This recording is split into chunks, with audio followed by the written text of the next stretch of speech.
Happy to be out here playing in Lancaster and with these awesome fans. These fans are amazing. They treat me so well, and it's gonna be tough to leave after the season. So. Yeah, you look at your season as a whole, and not just yours personally, but what this team has accomplished, all the stolen bases, all the wins. What really has been your favorite part of the season? Oh, my favorite part of the season, when we went on that big win streak, it felt like we couldn't lose a game. I don't know if it was like 14 games, 15 games, but that was my favorite part of the season because it felt like we came to the ballpark and it seemed like no matter what we did, we ended up winning. So that was my favorite part of the season, and we got such a great group of guys. We all get along, and it's really amazing because it's one of the first teams I've played on when everybody actually gets along and we hang out together off the field, on the field. So this team is really special. You get to go to Winter Ball this year. Yes, I do. I get to go to Mexico and play against a couple guys on the team, and also play with Lakin, who's going to be joining me out there. But yeah, I'm just pretty excited to keep playing and keep getting better. That's my main thing, is to continue to get better and better. Yeah, people tell me that Mexican Pacific Winter League's a lot of fun too. Yeah, I'm very passionate, and every game counts. So that's right up my alley because I hate to lose. So I don't care if it's game 130 or the first game of the year. I want to win regardless of the score or whatever. So that's just how I am. But gee, no one would ever know that because you never display any emotion on the field or anything. I try to hold it in as much as I can. But everybody knows when I'm happy. Everybody knows when I'm frustrated. Or my emotions on my sleeve, and I think the team does the same thing, and the fans get into it. So I think the playoffs is going to be a fun thing when the fans have something to cheer about, because every pitch, every hit, every pitch matters. Hey, you folks have made the trip east a lot this year too. Oh yeah, we have family in Philadelphia, which is my dad's sister, so it gives him an excuse to see her, but also he comes out and sees me play, and it's always fun having family in the stands. Darian, a great season, and thanks for taking time out tonight. And let's get 6 more wins. Oh, definitely. I'll talk to you soon. Darian Sanford joining me tonight on the Gockenauer Home Appliances Dugout Report. I'll be back with the starting lineups for Game 1 of the Division Series against the Sugar Land Skeeters in just a moment here on the Lancaster Barnstormers YouTube channel. Adam Gockenauer back with you again to tell you that we are back this season with Weber Gas Grills. We have the best selection and prices in the area on Weber, and if you mention this ad, you will receive 10% off all in-stock Weber accessories. Don't forget, we also fill your propane tanks here at the store. Don't waste money on exchanges when you can have us fill your tank and save you money. We are your appliance and gas grill headquarters. Come see us today on Main Street in East Petersburg or on the web at Gockenauers.com. You're totally probably safe to ride on your spare for 6, maybe 9 months? Don't trust the wrong advice. Get the right tires at the right price right away. It's what we've been doing at Jack Williams Tire right here in Pennsylvania since our family started this business back in 1929. Because doing things the right way is just the Williams way. Get the right tires right now at jackwilliams.com.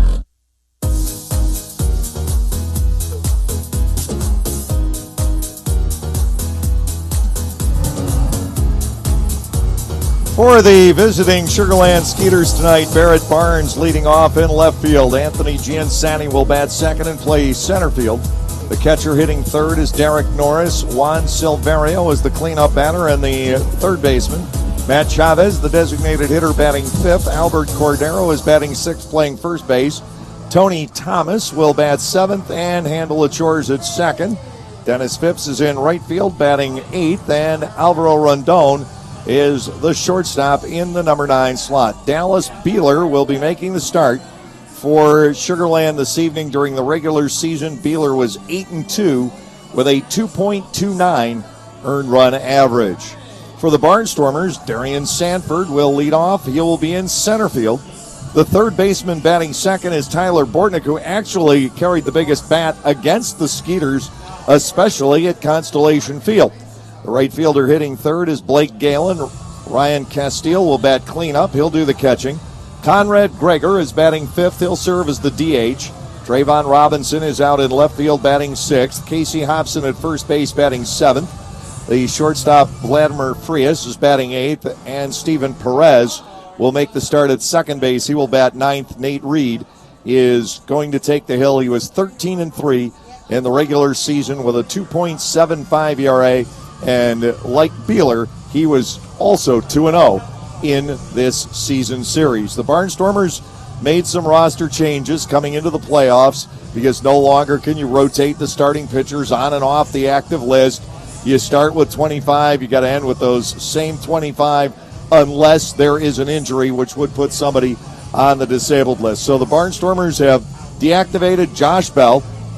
They have reacquired Scott Schumann. He came back from the Mexican League. Now Scott is not going to be available for Game 2. He's available tonight and for the Sugar Land games of the series. We'll explain more on that later. And they have placed left-handed reliever Luke Westfall and right-handed swingman Tyrell Harris, who threw the bulk of the ball game on Sunday, on the inactive list for this playoff series. They can be activated, though, for the championship series. Now, the Barnstormers and Sugar Land Skeeters about to take the field. We'll be back with play-by-play baseball tonight in just a moment on the Lancaster Barnstormers YouTube channel.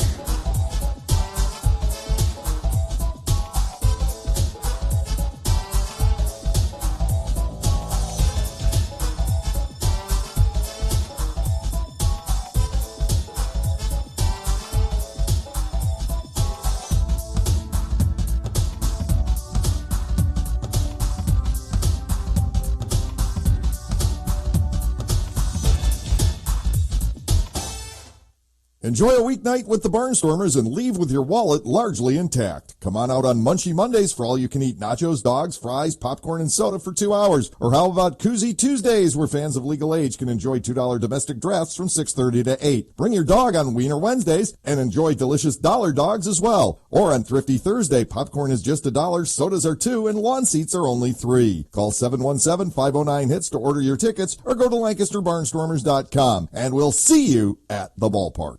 Lancaster Bible College has been around since 1933, but did you know that they offer degrees in much more than just Bible? LBC offers degrees in criminal justice, business, professional counseling, and more, as well as graduate and seminary degrees in areas like Christian care, chaplaincy, education, and leadership studies. To learn more about LBC and the programs they offer, visit lbc.edu. That's lbc.edu.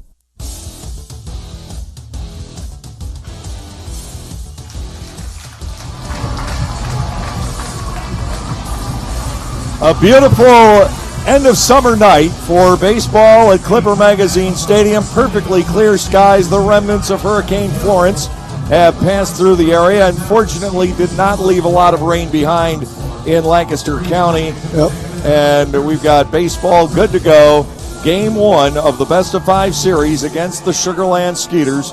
These two will be played here tonight and tomorrow night in Lancaster. The remainder of the series, however long it goes, will take place at Constellation Field in Sugar Land, Texas, beginning on Friday. Along with Andrew Mossbrooks, Dave Collins with you from Clipper Magazine Stadium. Andrew, this playoff series, just like any playoff series in the Atlantic League, you look throughout history, is a toss-up. Anything can happen. Well, you talked about all 4 teams that made the postseason and how narrow the margin for error and win-loss record is between them. I mean, the idea is once you're in, whether it's baseball or anywhere, once you're in the playoffs, you're in, you can make it happen. And one thing I want to point out here is we talk all season long about the Atlantic League and the idea for some players end up developing here, but ultimately you want to get guys contracts purchased by Major League Baseball organizations. That is important. This right now, though, is something fun. There are 2 days that you look forward to in the year. Opening day, the first day of the postseason. You're guaranteed one of them, the other you have to earn, and now that you're at that point, this is where the contract purchases, they go out the window. It's about winning. It's about representing the team you play for. Some of these guys, in my opinion, they could have got their contracts purchased. They were very, very talented players, but they're with this ball club now. It's win now mode, Dave, and this team is ready to pursue an Atlantic League championship. The Sugar Land Skeeters have had more than 60 players pass through this year. The Lancaster Barnstormers not even close to that number. I would venture to say, without checking, a record few players in a Barnstormers uniform in 2018. Barrett Barnes leading off for the Skeeters tonight. He finished the regular season batting .246 with a dozen home runs and 51 runs batted in. Barnes, over the course of the season, led the league in walks with 80. First pitch strike from Nate Reed. It is 0-1. Our umpiring crew tonight, a four-man crew for the postseason. Tim Detweiler has the plate. Brian DeBrouwer at first base. Silvio Martinez at second. And Chris Engstrand will be the umpire at third. A ball is low. Barnes batting at 1-1. I was just about to say a pitch before that. That was the first one we saw for playoff baseball here since 2015. 1-1 delivery is ball two below the knees. Nate Reed won the only game for the Barnstormers in that series back in 2015. Lancaster losing in 4 to the Southern Maryland Blue Crabs. The last time the Barnstormers made it to the postseason. Here's the 2-1 on Barnes. Busted bat, ground ball toward the bag at third. A foul ball. Bortnick firing across anyway. 2 outs.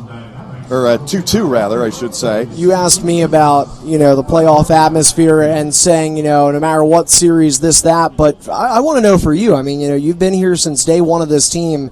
You've been through the highs, you've been through the lows in the last couple of seasons without playoffs. I mean, how does it feel for you to get to call a playoff game again?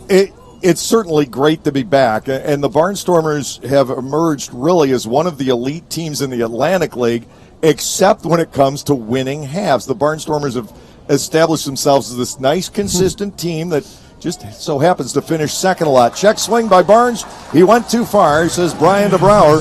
Reed, the Barnstormers' all-time strikeout leader, retires the leadoff man on a punch-out here tonight. Anthony Giansani, the center fielder, will come to the plate. Giansani at .295, 17 home runs, and 58 runs batted in for the season. The Barnstormers have Bortnick at third, Frias at short, Perez at second, Hobson at first, the outfield with Robinson in left, Sanford in center, Galen in right, and Ryan Castile doing the catching here this evening. Reed's first pitch to Giansani is inside and low. Speaking of asking you questions, because I know you've been here a lot longer than me today, I was running behind, unfortunately. What's the feeling like in the clubhouse? Drive to left field. This is trouble. Way back on this one goes Robinson to the track, and he is there to make the catch for out number 2. The wind tonight is blowing in. If that same baseball is hit over the weekend against the Road Warriors, or even during the Southern Maryland series, it probably gets over the left field wall. Yeah, the wind has been, oddly, for a week straight, blowing out the left field here. It's blowing in tonight. The ball isn't going to travel as well. A scary drive off the bat of Anthony Giansani, 2 gone. The catcher, Derek Norris, steps in, batting .256 during the regular year with a dozen home runs. First pitch strike from Reed. It is 0-1. I don't know if that's a Reed, back to that Giansani hit, I don't know if that's Reed missing his location by just a bit or Anthony Giansani just being as good as he is. A little bit of both. Now Norris goes to right field. Racing in for this one is Galen. He'll be there. Nate Reed starts off the postseason with a 1-2-3 inning. We'll go to the bottom of the first. Sanford, Bortnick, and Galen stepping in against Dallas Beeler. At the end of a half, it is Sugar Land nothing. Lancaster is coming up.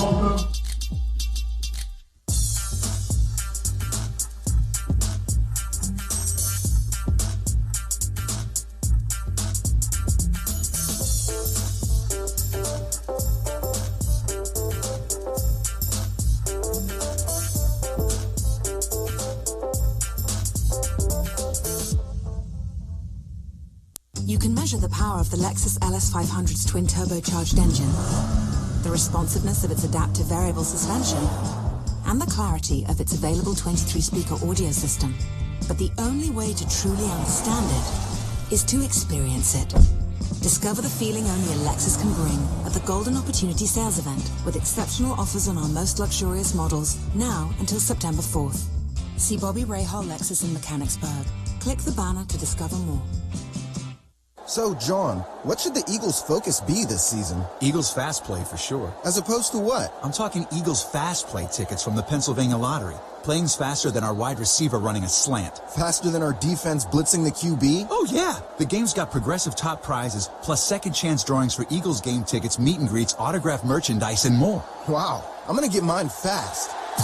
Fast Flag. Play fast, win instantly. Players must be 18 or older. Please play responsibly. Benefits older Pennsylvanians every day.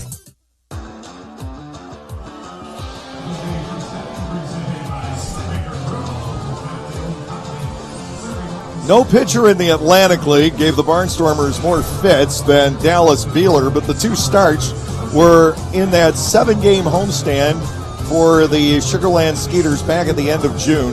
Beeler had Game 1 and Game 6, and the Barnstormers, with the exception of a little bit of a run late in his start on June 25th, did nothing against him. He had a no-hitter for 5 1/3 innings the first start, a no-hitter for 8 innings the second start, and emerged victorious in both of those ball games. But the story is different. First of all, the Barnstormers were in a team-wide slump at that time. They no longer are. Secondly, this is in Lancaster's ballpark, not in Sugarland's ballpark. So the scene is different for Dallas Beeler. He'll be facing Darian Sanford leading off. And even if it wasn't, different day, different game.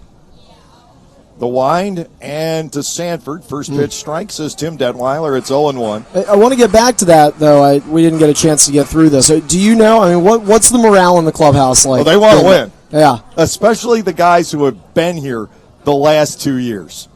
The 0-1, inside and low, 1-1, and is an added incentive for the Barnstormers to win, and especially the guys who have been here the last 2 years and have gone through what this club has gone through. No celebration. They weren't able to celebrate clinching a playoff spot. It was relatively awkward. Sanford pulls a ground ball to first. That is handled easily by Albert Cordero. He'll take it to the bag. Darian's retired, 3 unassisted. Tyler Bortnick will come to the plate. So it just adds fuel to the fire. These guys, a lot of these guys have been together now for the bulk of the last 2 years, and they want to have that ultimate team bonding experience is to celebrate in the clubhouse, to pop the corks, to douse each other. It's the ultimate bonding experience, and this team hasn't had the opportunity to do that.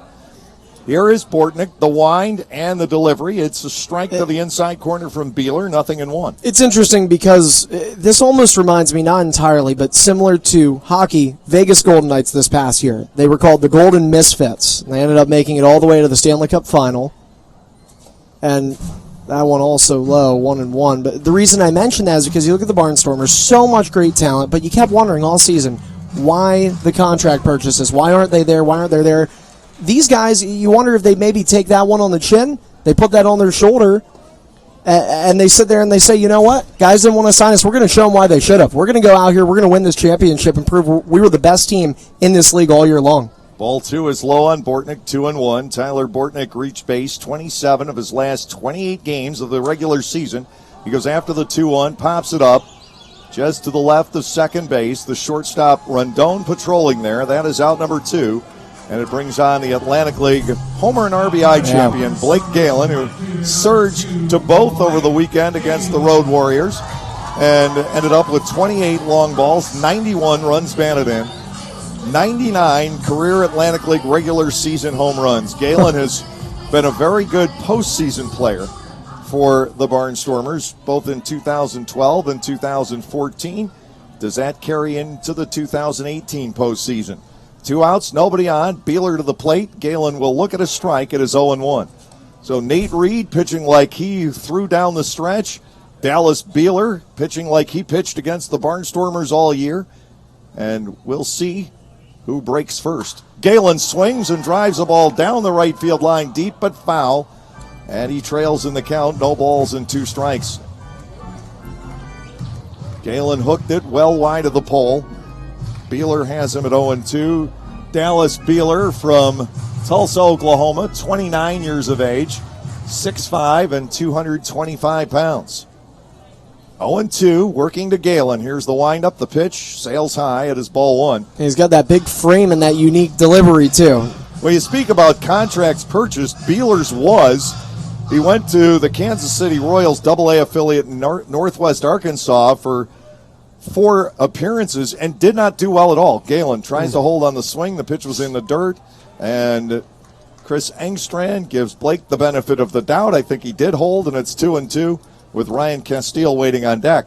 Because what did they try to do? They tried to change Dallas Beeler. and not Going let back him to the Kansas City Royals here. not let him be the Dallas Beeler that was dominating the Atlantic League when he left. 2 balls and 2 strikes. The count on Galen. The wind and the pitch. Blake will look at strike 3. That pitch was just down. I don't know if that was a changeup he threw him. 1, 2, 3. Go the Barnstormers as well. We'll go to the second inning of baseball tonight, and there is no score.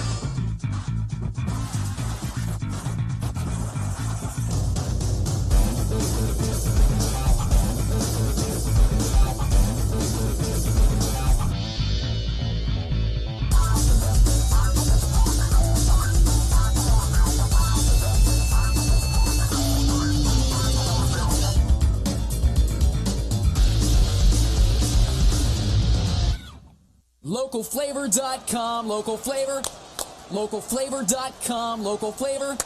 Excuse me, are you saying localflavor.com? Oh yeah, it's where I save big bucks on all kinds of things. Home improvement projects, dining out, family fun, electronics, jewelry, clothing. I even bought my wife a fancy spa package for half price. Half price? Yep, you know all the deals you find in Clipper Magazine. I love Clipper Magazine. Well, they're all on localflavor.com too. And you can get them right on your phone thanks to localflavor.com's mobile app. Here, take a look. Well, this app is amazing. Look at all these restaurants, amusement parks, car washes, fitness centers. This is worth sharing about. Exactly. Localflavor.com online, the Local Flavor mobile app, and Clipper Magazine together. It's like a triple play. Do the cheer again. I'm in. Localflavor.com, local flavor. Come on, everybody! Localflavor.com, local flavor. Localflavor.com, local flavor.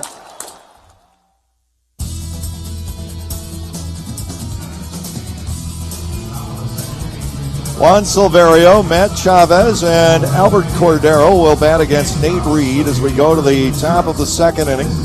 Neither side broke through for a base runner in the first. It is an absolutely gorgeous evening here at Clipper Magazine Stadium. I can't imagine it being more ideal for Game 1 of a playoff series here in the Atlantic League. It's supposed to be just about the same tomorrow night. Wonderful weather. The rest of the series to be played in Texas, and this time of year there's could be a chance for thunderstorms, but more likely during the afternoon and the evening once we get to Texas. Well, the last thing the playoffs need is more weather problems from this season. Well, because the flight times are locked in. Here's the pitch to Silverio, a strike on the inside corner. It's 0-1. We're going to have to play a doubleheader tomorrow. What are your time schedules for the games in Texas? We'll be playing 7:05 Central as there's a chip shot out toward right field. Long way to go for Galen. He will saunter over, make the catch. 4 in a row retired by Reed. But the ball games are, as I understand it, Sunday would be a day game, right? It is scheduled to be an evening game on Sunday. It is, okay. As I have it right now, it's 7:05 Central Time Friday, 6:05 Saturday and Sunday. Oh, okay. Good to let our fans know. Listening on the Lancaster Barnstormers YouTube channel, Dave will be in Texas calling that game, those games. Here's Matt Chavez, and the first pitch to him is inside, a ball, 1-0. It could be just that game. It could be one. It could be one. You know? Then the trick will be to get out of there. Yeah. Without having to wait around till Monday morning when our flights are scheduled. Ball 1-0. Swinging a foul ball back. Now, of course, we didn't have it quite in the Barnstormers' budget to buy our own charter plane. So we have to fly commercial, and we have to be subject to the whims of commercial aviation. Do we normally go commercial, though? Oh, yes. I believe? Yeah. Okay, I thought so. 1 ball, 1 strike. The count on the DH Chavez. Reed back into the line. The pitch, a high fastball swung on and missed. Love how he gets him to chase on that. Quickly, it's 1-2. Reed is better against right-handed hitters because of his angle of attack. They have batted barely over 200 against him all year. He shut out the Skeeters the last time he faced them. Here's the pitch, bouncing ball toward the middle, headed over is Perez. He'll make the stop, spin, and make the throw. A dandy of a play. And Chavez retired for the second out. Albert Cordero comes in. The Barnstormers found themselves a glove in Steven Perez. He also has drawn a lot of walks. He doesn't have that many base hits. He's been robbed a couple of times, but that guy can play some defense. Yeah. Nice play up the middle there, 2 down. Here is the first baseman, Albert Cordero. Cordero, 285 with 12 homers and 63 runs batted in over the course of the regular season. Switch hitter, they can move him behind the plate. He can play first and he can play third. The pitch is a strike to the inner part of the plate. Reed continues to establish the zone. He's ahead at 0-1. During the regular season, Nate walked 40, struck out 104, gave up 92 hits in 114 and 2/3 innings. 0-1, and a Cordero that fades a bit low.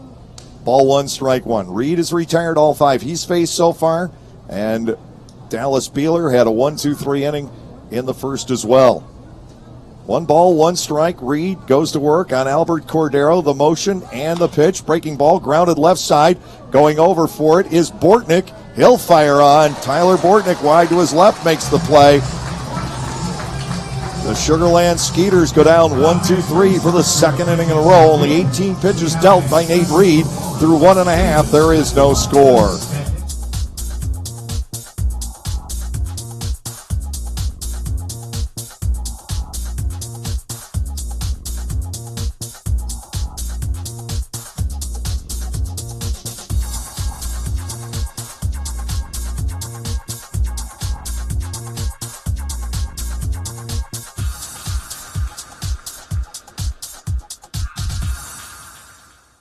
Enjoy weekends with the Barnstormers all season long. Every Friday evening home game will feature a different giveaway ranging from t-shirts to beach towels to backpacks. On Saturdays, enjoy the best entertainment doubleheader there is with Barnstormers baseball followed by fireworks. Sundays are fun days at the ballpark. Get autographs from some of your favorite Barnstormers players and play catch on the field before the game. Once the game is over, it's a Domino's Pizza Kids Base Run. Call 717-509-HITS to order your tickets or go to LancasterBarnstormers.com. And we'll see you at the ballpark.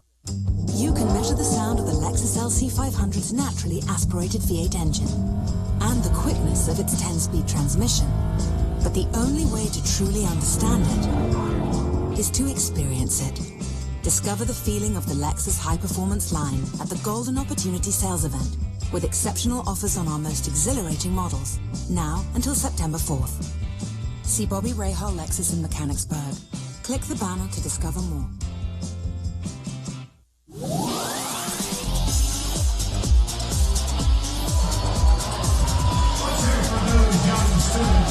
Well, we hit the bottom half of the second inning in game 1. If you're just tuning in and going, oh my gosh, they're in the bottom of the second already. Well, Nate Reed and Dallas Beeler have been pinpoint so far. Yeah. And we have seen only 30 pitches through an inning and a half. We have not seen a base runner. And you know what? If you're sitting there thinking, oh my gosh, we're already in the second half, if you want and you can make it out here, tickets are still on sale for this game. Love to get more people in the stands. Ryan Castile will be leading off for the Barnstormers here in the bottom of the second, the man who had a tremendous finish to his year and was named the Player of the Year by the Barnstormers fans in online voting. Castile was given that honor on Sunday. First pitch strike neat. at the knees. It is 0-1. Castile to be followed by Conrad Gregor and Trayvon Robinson. I like that we can have the fans vote on that. The delivery, Castile grounds that to short. Coming in and to his left is Rondon. He'll fire across. 4 up and 4 down for Dallas Beeler. Change of venue, change of time. Dallas Beeler still not any easier for the Barnstormers. They cannot find a way to square him up. Well, and you look at regular season versus postseason. I mean, hey, we're saying the same thing about Nate Reed right now. This game is kind of as advertised so far. 2 really good pitchers going head-to-head. It's kind of the way you would expect game 1 of a postseason series to be. Sometimes. I remember that wild card game, though, last year between the Twins and Yankees. Here's the delivery to Conrad Gregor. Ground ball toward the middle. Diving try by Tony Thomas. Can't come up with it, and Gregor is aboard with a 1-out single. He has hit safely in every game. He has worn a Barnstormers uniform and could be the ace in the hole. Sometimes when you get to the postseason, these two teams have faced each other 19 times. They're used to the everyday players. Yeah. They know where the weak spots are. Conrad Gregor's a total unknown, but the guy can swing the bat. Right. Yeah, I agree with you there, Dave. I mean, if you can get a couple of extra guys at the end of the season that the other team hasn't seen as much, they may become the X factors in winning a series. Trayvon Robinson stands in for the Barnstormers with 1 out, 1 on. Robinson checks on the swing and a pitch down low. Ball 1, no strikes. Trayvon has been riding the rails with the Barnstormers for the entire last 2 seasons. Yep. One of the 4, so he is extremely hungry to be able to win a championship here. 1 ball and nothing. Throw goes to first base, and Gregor, who's not a big base-stealing guy necessarily, although he has some in his background, he's also not a non-factor on the bases, but he is back in.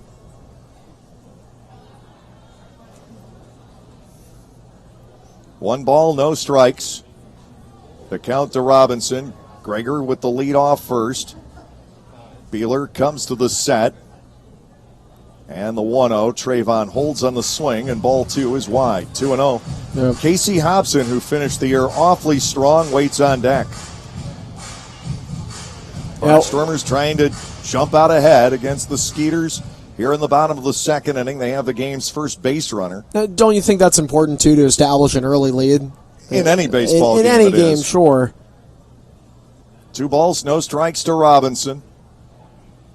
Here's the delivery. Big swing and a miss by Trayvon. It is 2-1. Maybe that's more generic phrasing. What I'm thinking is, okay, let's take a look at game 1. If you were to point at a couple or maybe even just one key element, what is it for the Barnstormers to try and take this game?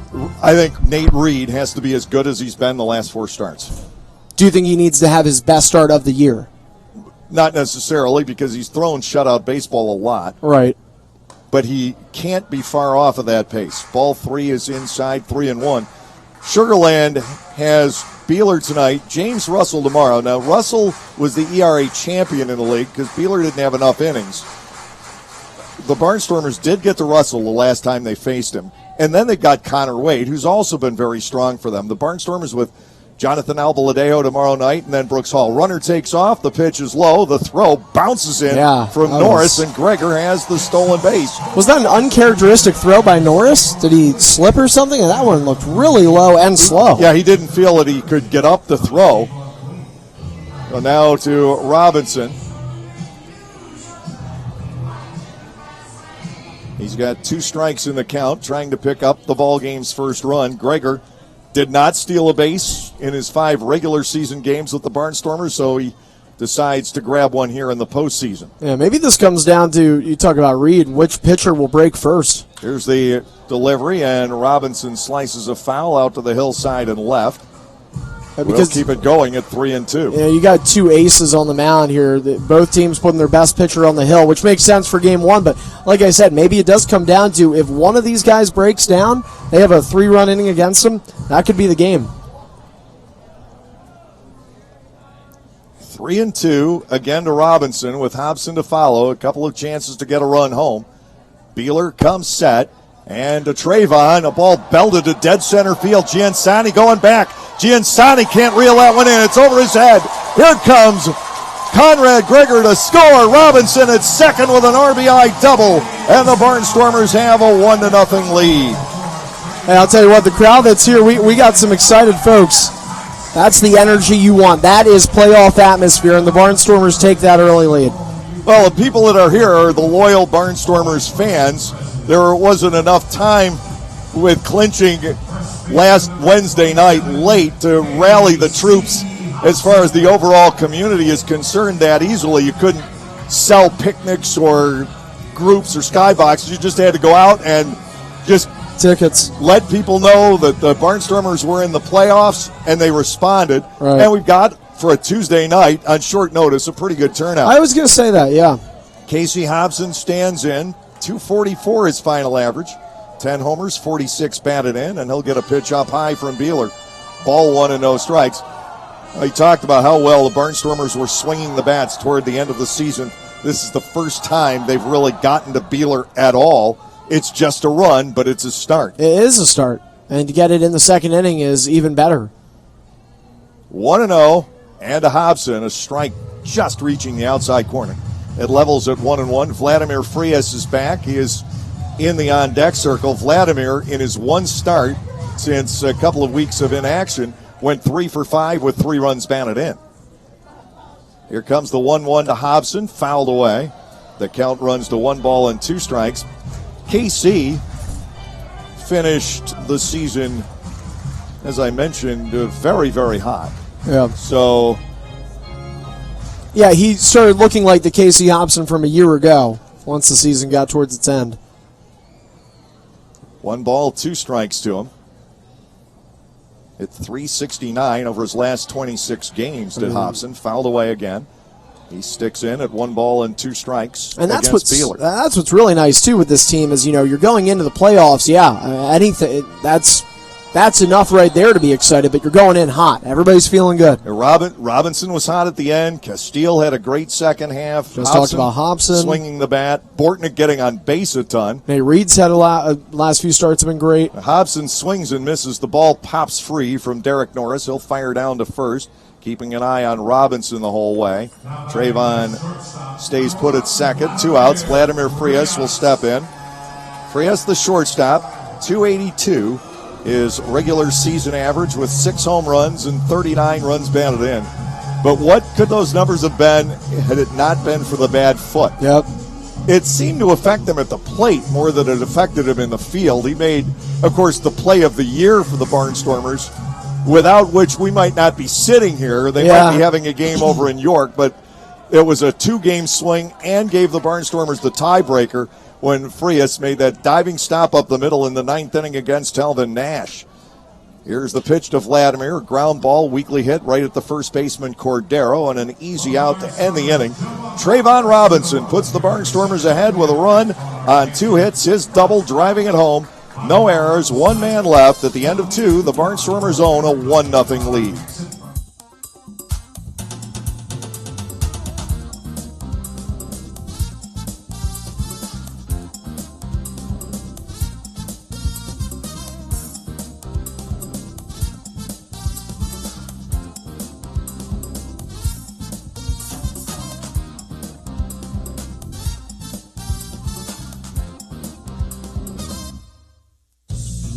Most unique beer fest is coming to Clipper Magazine Stadium on Sunday, September 9th during the Barnstormers game against the Southern Maryland Blue Crabs. That afternoon, samples from over 20 local breweries will be made available throughout the right field hospitality areas. Souvenir pint and sample glasses and a broken bat hat will go to everyone buying a ticket. VIP tickets are available for early entry and limited releases. For more information, go to www.lancasterbarnstormers.com.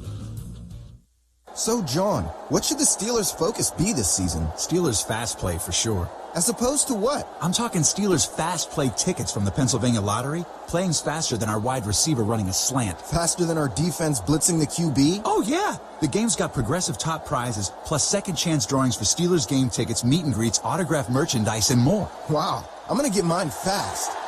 Fast Play. Play fast, win instantly. Players must be 18 or older. Please play responsibly. Benefits older Pennsylvanians every day.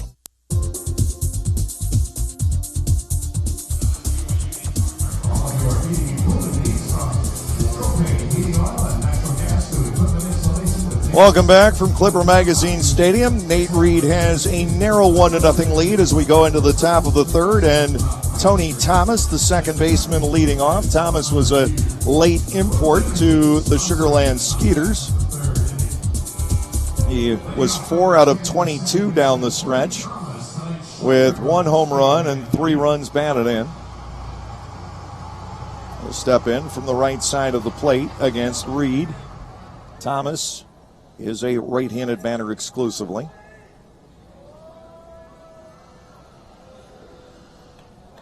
Nate into the motion. First pitch is inside, a ball, 1-0. Dennis Phipps on deck, and then Alvaro Rondon. Reed working quickly, comes back, gets a ground ball foul straight back. It is 1 ball and 1 strike.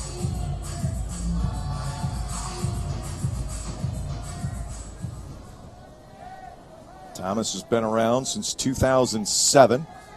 He'll take ball 2, down and in from Reed. 2 balls and a strike. Utility player out of New Orleans, 32 years of age. Near the near the AAA Louisiana Baby Cakes. Reed is off the plate to the outside, 3-1. First sign of any control issues for Reed tonight. And for Nate, they will surface from time to time. He was able to keep it down this year in what could be a Pitcher of the Year season. Yeah. But now up and away to Thomas. He puts him on with ball 4. Leadoff man is aboard as Sugarland has its first guy on here in the third inning. And Dennis Phipps, the right fielder, will come to the plate, 265 with 9 home runs, 37 runs batted in. Well, when Nate Reed is the all-time strikeouts leader for the Barnstormers, and what that tells you is he's going to throw a lot of pitches sometimes. He works around guys. He'll try and wiggle his way, sort of nibble on corners a little bit if he can. That one high to Phipps. And, sometimes, like you mentioned, the movement, the lack of control at times, it goes there. But one thing we've seen Reed do all season long is find it in the inning and bounce back quickly. Ball 1, no strikes. The count on Phipps. Reed comes back with his 1-0, and that is rocketed to deep left center field. Back on it goes Sanford. Darien to the track in the deep angle and makes the catch for out number 1. Man. Hustling back is Thomas. Wow, that's it as far as you can without leaving Clipper Magazine Stadium. You're not kidding. Breathe easy. Dennis Phipps has to go back to the dugout with what may have been the loudest out of his career. That thing was hit tremendously high, tremendously far, and he didn't get it out of Clipper Magazine Stadium. Guy had 9 home runs all year, but he looks like a Powerball hitter with that one. Alvaro Rondon, the shortstop, stands in, hitting .281 with 39 runs batted in. Reed to the plate, and it's bunted foul up over the screen. There's this stat that MLB has been using now that they're able to track how many feet the outfielder travels to get to the ball. I want to know how many Darien went on that one. That was a long route. About as far as you can. Yeah. I'm sure he was cheating Phipps to pull a little bit. Yeah, but you saw, he was running, though. He was on the fly. Nobody can cover more in the Atlantic League than Darien can. Certainly Called not. second strike. It's 0-2. And the difference between Sanford this year and last year, he's getting much better reads. He talked about it on the Dugout Report tonight about going to Mexico, wanting to continue to get better, and we have watched that here. Right. 0-2 on Rondon. Runner goes. Reed to first base. Hobson back to Frias. The tag is waiting, and Thomas is cut down. He is out stealing 1-3-6, and Rondon will bat with 2 outs and nobody on. How about this inning for the Sugarland Skeeters? A walk and then a ball hit 405 feet or so from home plate, and now they've got 2 outs, nobody on, and nothing to show for still it. down. Swing and a miss by Rondon. He's gone on strikes. Nate Reed able to survive a couple of scares here in the third inning. That great move of his helps. No runs, no hits, no errors, nobody left on. We'll go to the bottom of the third with Lancaster leading 1-0.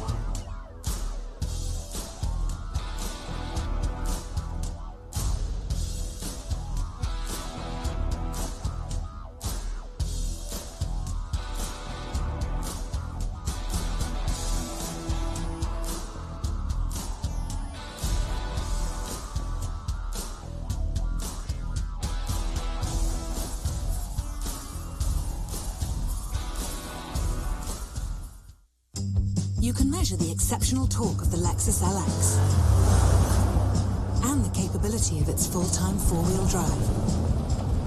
But the only way to truly understand it is to experience it. Discover the feeling of the Lexus line of SUVs at the Golden Opportunity Sales Event with exceptional offers on our most capable models, now until September 4th. See Bobby Rahal Lexus in Mechanicsburg. Click the banner to discover more. Celebrate the history of our national pastime at the National Baseball Hall of Fame and Museum in Cooperstown. See priceless treasures that will bring your baseball memories to life. Find stories that will inspire and surprise. Cooperstown is where you, your family, and your friends can relive baseball's greatest moments and honor the all-time greats of the game. See all that the Hall of Fame and Museum has to offer and plan your family visit today at baseballhall.org.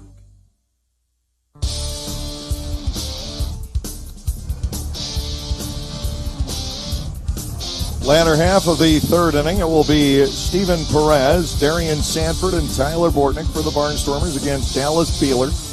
The Barnstormers have the 1-0 lead. Nate Reed has not allowed a base hit so far, but he's had to survive a couple of balls rocked to the warning track in the deep part of this ballpark. Yep. Giansani in the first inning, Phipps in the third. Trayvon Robinson with the double that got over the head of Anthony Giansani in center field. He didn't go back on the right route. The ball got past him for the RBI double. Here is Perez, the switch hitter, batting left. And what that teaches fans or people that don't know enough about the Sugar Land Skeeters is, in all likelihood, you will not win this game with a score of 1-0. First pitch called strike at the knees. It is 0-1 on Perez, although the last time that Reed matched up against Sugar Land, that was exactly the final score. That is true. Next offering, Perez fly ball out to left. Barrett Barnes jogging in a couple of steps. He is there. One man down in the third inning. Darian Sanford gets his second look at Beeler tonight. Darian grounded out back in the first inning, 3 unassisted. You know, as soon as I said that, I was thinking in my head. Now that was that in Sugar Land? Or It was that in Sugar Land. And then that series, then we won like 10-1, right? 10-1 the finale, and Sugar Land won the other two. Okay. Coming out of there with a 4-game split was exactly what the Barnstormers Did Reed win that needed double? to do. He was in a doubleheader, right? Yes, it was the first game of 2. Sugar Land rallied to take the second game 3-2. Called strike on the inside corner, 0-1. That's when the Barnstormers had the bullpen upheaval. It lasted for about a week and a half, and some games got away. To Sanford, 0-1, inside and low, a ball and a strike. With Schumann back, hopefully that will help to clear up the picture. Outside of the one bad outing against Somerset, Huáscar Brazoban was terrific as the end game guy. Yeah, I've always been a fan of Huáscar since he got here. 1-1, Sanford goes for it and knocks it foul up into the sky boxes along the third base line. Just above the plexiglass. 1-2 to the Barnstormers center fielder, Tyler Bortnick, waiting on deck. 1-0 Barnstormers, lower half of the third inning. Here is the pitch, and Sanford jumps back out of the way. I believe Sanford is going to be playing baseball. He's playing winter baseball, right? He's playing in Mexico. Yeah. They'll have a good time down there. The Mexican Pacific League, I've always heard, is a lot of fun. Right in the coastal areas. Here's a 2-2. Ball 3 is inside and low, 3-2. Would like to go down there, adding another championship to his resume. Has Darian been on any of the... Not with us, he hasn't. No. I wonder if he's been on the championship team anywhere else in professional baseball. I'd have to check the Pacific Association. It's where he had been. Yeah, you ever wonder for some of these guys, I mean... It's hard to say because you feel like to get to the pro level, you've had to do a lot of winning in your lifetime. Here's a 3-2. Sanford pulls a ground ball on the right side. It's handled by Tony Thomas. A flip to first. Retires Sanford. 2 outs. And Bortnick will come to the plate. Tyler popped up to the shortstop back in the first inning. But, I mean, that being said, you know, yeah, they've had to do a lot of winning in their youth. Little league, stuff like that. But when you get to a professional level, championships are not guaranteed for these guys. They're easier to come by in the Atlantic League. There are only 8 teams, but True. you look at Major League Baseball, there are 30. The Pacific Coast League, 16. Right. And the Memphis Redbirds won back-to-back championships there. The other 15 teams have gone without. Ball is outside and low, 1-0. Did not hear how the AAA championship game is coming along. It's in Columbus. Here's the 1-0. Bortnick looks at ball 2 below the knees. Blake Galen is the on-deck hitter for the Barnstormers. It's Memphis against either Durham or Scranton Wilkes-Barre. That series, the last I saw, was 2 games each. Being hosted in Columbus. Here's a 2-0. Driven down the left field line by Bortnick, but guess what? This is going to go foul, too. This is the story of the season for Tyler Bortnick. The man would be hitting 250 or better if the field were cocked at about a 10-degree angle. Yeah, maybe 15 or 20 home runs, something around that neighborhood, too. I mean, he smokes so many of these pitches. They just go foul. And my understanding is when that happens, you're just a split second late on the pitch. Early. Or early. Early. Ball 3 is outside and low, 3-1. Bortnick will take a walk to get Galen up there. Some of the minor league baseball, the affiliated leagues, their playoffs were interrupted by the hurricane. Bortnick scalds another foul past third. A lot of college football suffered from college football as well. I know Virginia Tech got rained out the other day. North Carolina got rained out. They were supposed to play UCF. And it's tough to make those games up. You don't get to play a doubleheader. Could you imagine that? We've got a football doubleheader. Not in football. No. 8 quarters today, folks. Here's the payoff. Bortnick will get yet another walk. A man who reached base in 27 of his last 28 games in the regular season. More on walks than on hits. What about more free pass? Did he have more walks than hit by pitch? Yes, but he did tie the franchise record. Was that 17? 17. Yep. Galen steps in. Blake, a strikeout victim, looking in the first inning of tonight's game, but he has a great playoff history for the Barnstormers over 2 seasons, 12 and 14. He had been in 16 postseason games for Lancaster, batting .333 with 5 home runs and 17 batted in. Throw to first base, and Bortnick jumps back in. Galen owned the first 2 games against York in 2012. He had 3 different go-ahead home runs. 2 outs with Bortnick on. Lancaster up by a run. Beeler fires to first base again. He has a very good right-hander's move. Yeah, well, Nate Reed with a great left-handed move as well. These pitchers both you can draw a lot of parallels to. Big opposite is which hand the ball leaves. Here's the pitch to Galen. It runs away. Ball 1 and no strikes. The AAA championship game, by the way, is Memphis against Durham, and that will be the 2nd year in a row. Both have won the PCL and the ICL and the IL, respectively, over the last 2 years. 1 ball and nothing. Galen with a drive. Deep right field. Way back it goes. He is Mr. September, and the Barnstormers lead 3-0. Blake Galen does it again. Well, how about this? I mean, he stands in the batter's box a couple seconds after because you just know it's gone. Blake Galen, and I believe he had 99 in the regular season of his Barnstormers career. That's his 6th postseason home run. You were just talking about all the go-ahead ones he had this last time here, series against York. Look at that. He just stands there and watches this one. I mean, it is way back. It hit the tents on the line. Here's Ryan Castile. He grounded out the short. The tent stopped the ball from going any further. I mean, that was going. So Castile, ground ball on the right side, easily handled by Thomas. His throw stretches Cordero a bit, but not far enough. Blake Galen connects for his first home run, obviously, this postseason. His 6th over 3 years, 2 runs a hit. No errors, nobody left on base. At the end of 3, the Barnstormers lead 3-0.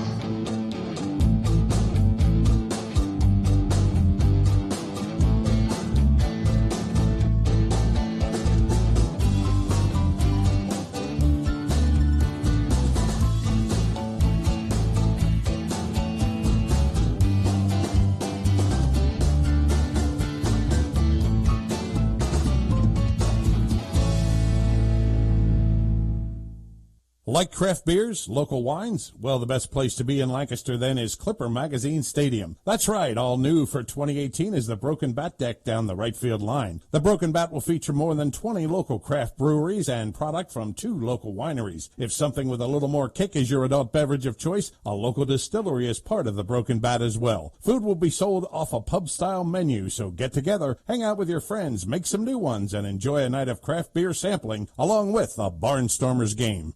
You're totally probably safe to ride on your spare for 6, maybe 9 months? Don't trust the wrong advice. Get the right tires at the right price right away. It's what we've been doing at Jack Williams Tire right here in Pennsylvania since our family started this business back in 1929. Because doing things the right way is just the Williams way. Get the right tires right now at JackWilliams.com.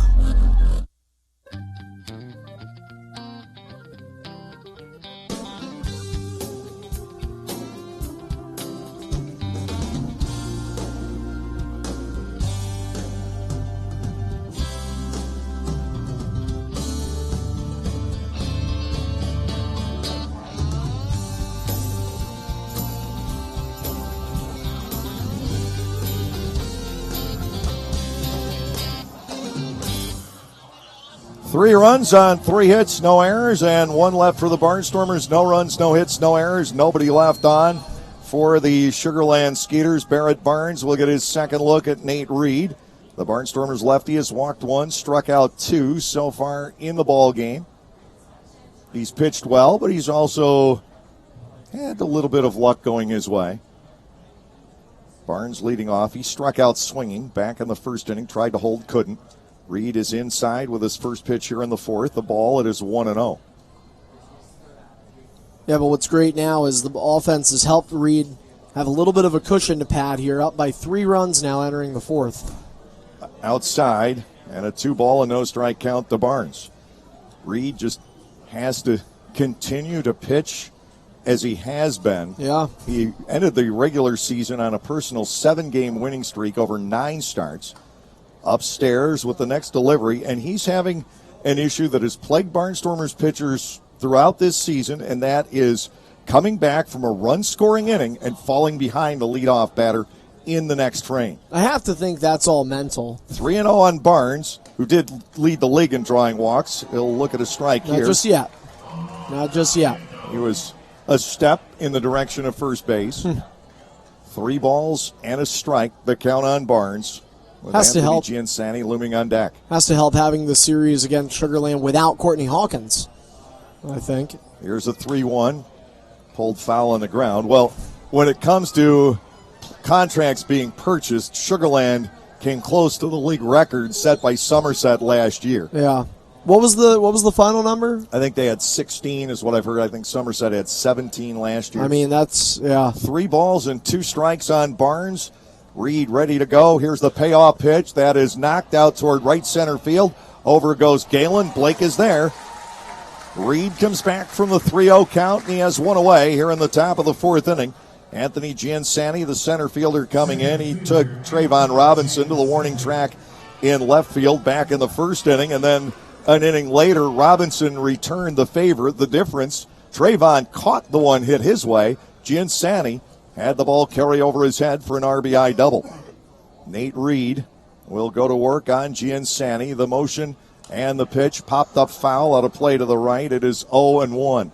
Playoffs are fun. They're exhilarating. They're also nerve-wracking because you know that things can go awry and your season can end very abruptly, as it did for the Barnstormers back in 15.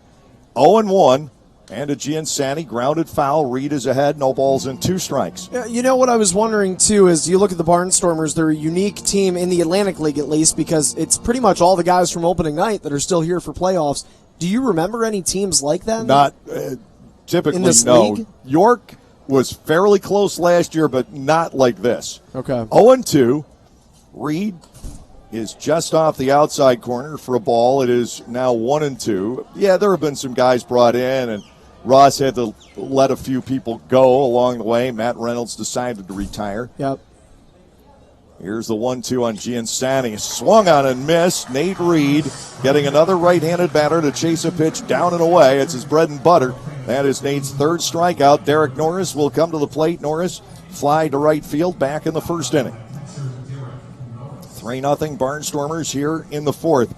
Back in 15, the Barnstormers, if Las Vegas paid attention to the Atlantic League, would have been odds-on favorites to beat Southern Maryland in that opening round. The Barnstormers had their best half ever in the second half of that year. They ended up winning 41 of their last 57 games, got to the postseason, and couldn't do anything. Nate Reed had the 1 win. That was it.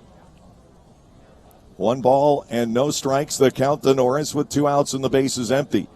Reed back into his line. The pitch, ground ball, third base, handled by Bortnick. He could wait back on it, firing across. And Nate Reed has his 4th straight 3-batter inning. Nothing across for the Sugarland Skeeters. We'll go to the bottom of the fourth with the Barnstormers up 3-0.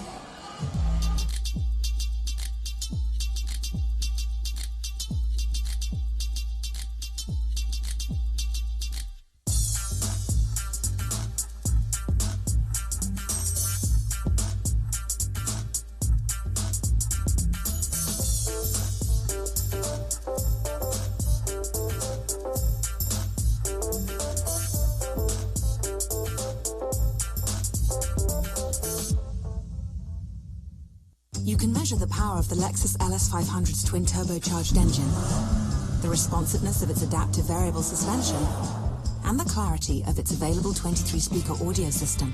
But the only way to truly understand it is to experience it. Discover the feeling only a Lexus can bring at the Golden Opportunity Sales Event, with exceptional offers on our most luxurious models, now until September 4th. See Bobby Rahal Lexus in Mechanicsburg. Click the banner to discover more. So, John, what should the Eagles' focus be this season? Eagles Fast Play for sure. As opposed to what? I'm talking Eagles Fast Play tickets from the Pennsylvania Lottery. Playing's faster than our wide receiver running a slant. Faster than our defense blitzing the QB? Oh, yeah. The game's got progressive top prizes, plus second chance drawings for Eagles game tickets, meet and greets, autographed merchandise, and more. Wow. I'm going to get mine fast. Fast Play. Play fast, win instantly. Players must be 18 or older. Please play responsibly. Benefits older Pennsylvanians every day.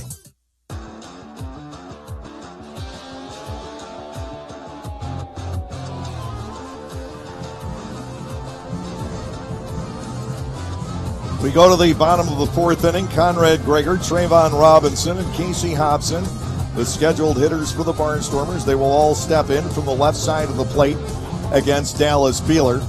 The setup at Constellation Field is largely the mirror image of this. Left field is not as short as right field is here.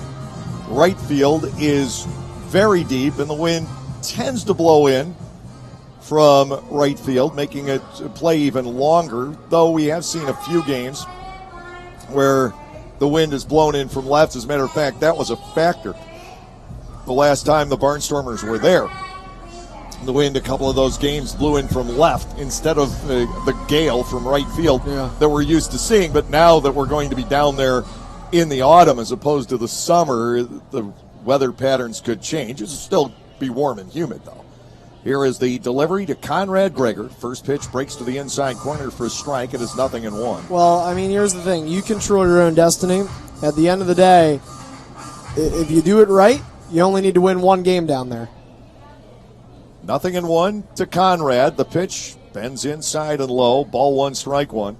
The Barnstormers have faced Sugarland once before in the playoffs, and Lancaster did sweep. That was the championship series in 2014 when the Barnstormers got there as a wild card and played Somerset in the first round. Hard hit ground ball. That's a base hit into right field, and Greger is 2 for 2.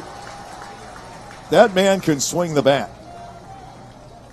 Maybe there's a hole somewhere, but Atlantic League pitching hasn't found it yet. And you notice too, he's got a nice little short swing. He doesn't go anything overboard with it. Just does what he needs to do to get on base. Came around and scored last time, so why not keep doing that? Trayvon Robinson, the batter. Robinson with a long RBI double back in the second inning. Trayvon finished the regular season at .295, 7 homers, 49 runs batted in. He needed a big day on Sunday to get the 300 and went 1 for 3 with 2 walks. Here's the pitch to Robinson. Chopper on the left side. Handling it is the third baseman, Silverio, who is up for the bunt. He fires to Thomas for the force out. Robinson safe on the fielder's choice. The out 5-4. Casey Hobson will step in. Hobson, a strikeout victim, back in the second inning. Lancaster 3, Sugarland nothing. Bottom of the fourth. The Barnstormers won 5 of 8 against Sugarland during the regular season in this yard, but only 3 and 8 at Constellation Field. And yeah, this ball club, and I've heard it today, still smarting from that week-long series at the end of June. And they want to take down Sugarland because of that. They went in there, lost 6 out of 7. To Hobson, fly ball the other way. That's going to curl and be out of everybody's reach. It's up onto the hill. And I get that, get back at them. But here's the way you do it. You take game 1 and 2, and then all you need to do is win one.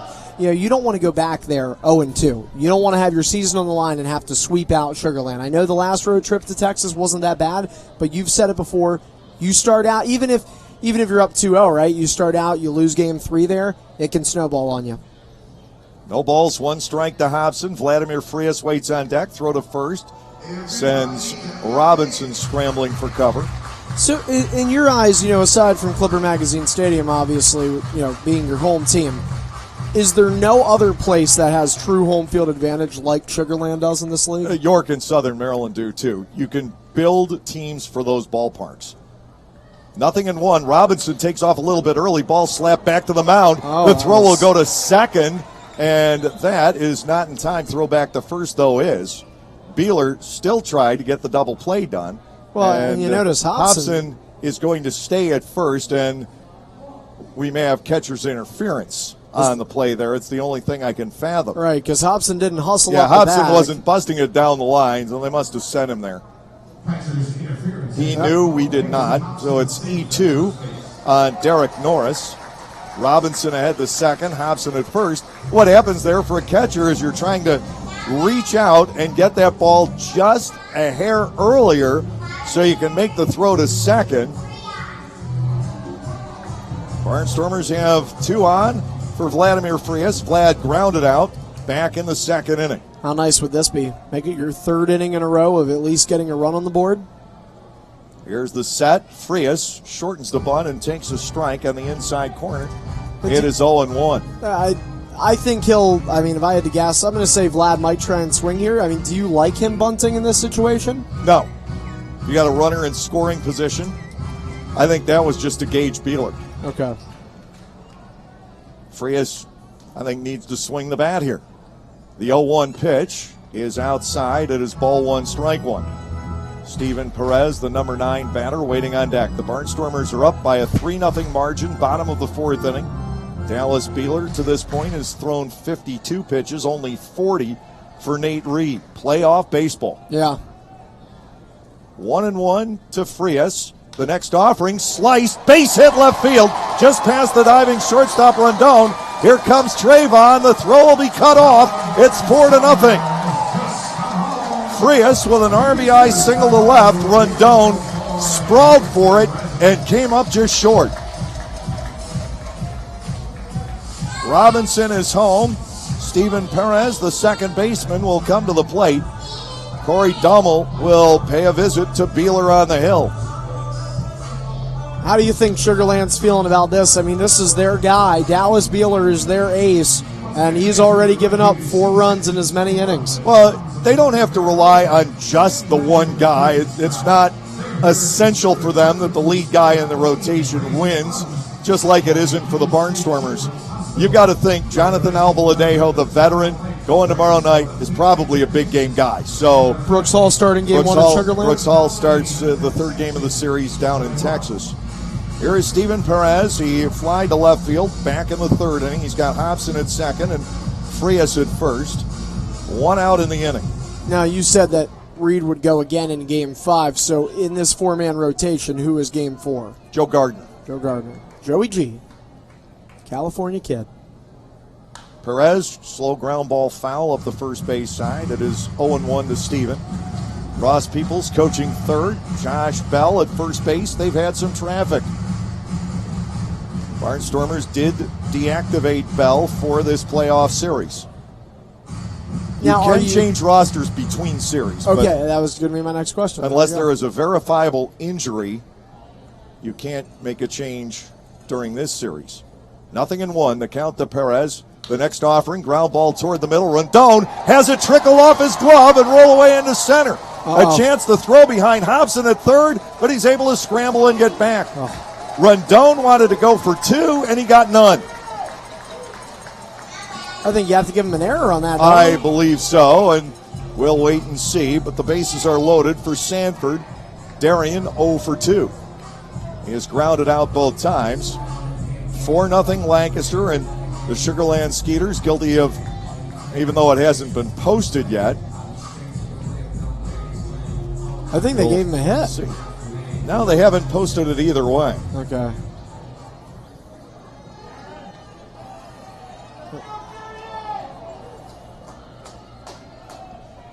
Bases are loaded for Sanford. Just going to go E6. There's a ground ball toward the middle, and Rondon will take this step and throw, and that was about the only way you're going to double up Darian Sanford. He hit nearly an identical ground ball. 6 unassisted to 3 on the double play, but in the inning it was, we'll call it, 1 run on 2 hits with 2 errors, and the Barnstormers leave only 1 on base. We're going to go to the 5th inning with the score, the Lancaster Barnstormers 4 and the Sugar Land Skeeters nothing.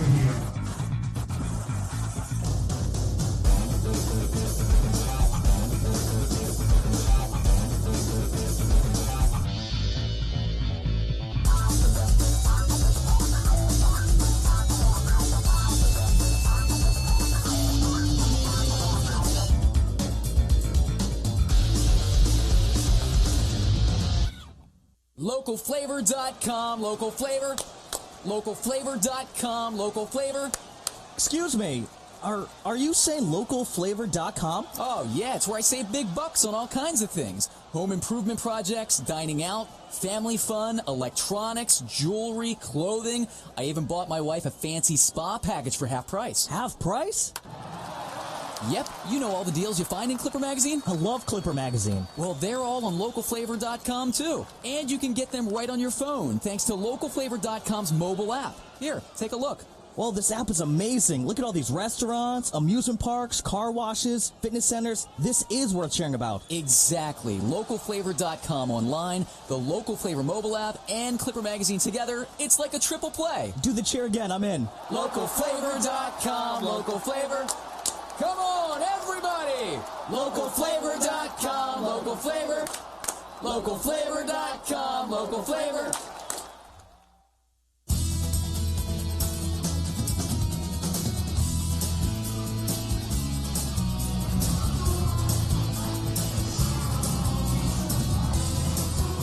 A 4-run lead for Nate Reed. We go to the top half of the 5th inning. Juan Silverio will be leading off. He opened the 2nd with a fly out to Galen in right field.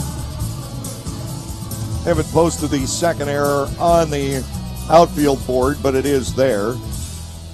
E6 on Rondon on the ground ball by Steven Perez. Oh, that is official in the scores? Okay. Checked it online. Reed, as he does most of the time, pausing for a moment of reflection and prayer before he gets an inning going. Silverio, a .310 hitter during the regular season, takes a strike from Nate here. It is 0-1. And each and every time Reed keeps coming back to the mound now, let's say I got a little bit more runs to work with. Barnstormers are doing a good job offensively. 1 strike pitch, ground ball, right side, hustling for it. Perez, he gets there in the hole and throws out Silverio, 1 away. Matt Chavez, the designated hitter, will come to the plate. Chavez grounded out 4-3 back in the 2nd inning. Ross Peoples deliberated long and hard before he made a decision on how he wanted to align his infield for the postseason. And he went with what he thought is the best defensive alignment, with Bortnick at 3rd, Frias at short, and Perez at 2nd base. Well, I can tell you right now, I mean, Frias is definitely your shortstop, right? There's no question there. First pitch strike. It is 0-1 on Chavez. I'll tell you, Perez is very good. At short? Yes. I mean, I've seen the plays Frias has made this year, and it's like... Perez has made a few gems when Frias was out, too. It's known as just riches. Fouled away, no balls and 2 strikes. We had heard great things from Butch Hobson about Steven Perez, and he had one game that I guess will live in infamy, but you can't judge him by that game. And he has made some great plays both to his left and to his right. He's got a terrific arm. But Frias has been the shortstop for a couple of years, and obviously he's great. Swing and a miss. Down goes Chavez. Reed chalks up strikeout number 4. And with 2 away, Albert Cordero, the first baseman, comes to the plate. Cordero out 5-3 back in the 2nd inning. Yeah, I mean, I guess the part maybe you think long and hard about a lot is probably 3rd. It's hard, only because I feel like when you talk about the infield, third base is really the one position that you've seen a lot of different guys and really no clear-cut number one, I think, throughout the year. Called strike on the inside corner, 0-1. But Tyler Bortnick, who really hadn't been an everyday third baseman before, he played it, but just got better. He worked so hard at it. Yeah. 0-1. Reed comes back. It's fouled away as the bat got sawed off. Nate's ahead at no balls and 2 strikes. Well, if you can do enough good things at the plate to keep yourself in the lineup, that more often than not, you're not always going to be DHing, and that's giving Bortnick the chance to kind of move around a lot. I know he's sort of a utility Second, player. short, and third. Yeah. Here's the 0-2 pitch. High and outside. Ball 1-2. Has Bortnick played any outfield? Not this year. He has in the past. Okay. I know, for example, Noel will do second base, but he'll also play left Carlos sometimes. Garcia has been moved to the outfield a bit lately as well. Ball 1, 2 strikes to Cordero. Here's the wind. Reed to the plate. That's a line drive caught by Bortnick over at third. Picture perfect. 3 up and 3 down for the 4th time. The 5th straight 3-batter inning for Nate Reed. Will go to the bottom of the 5th with the Barnstormers ahead 4-0.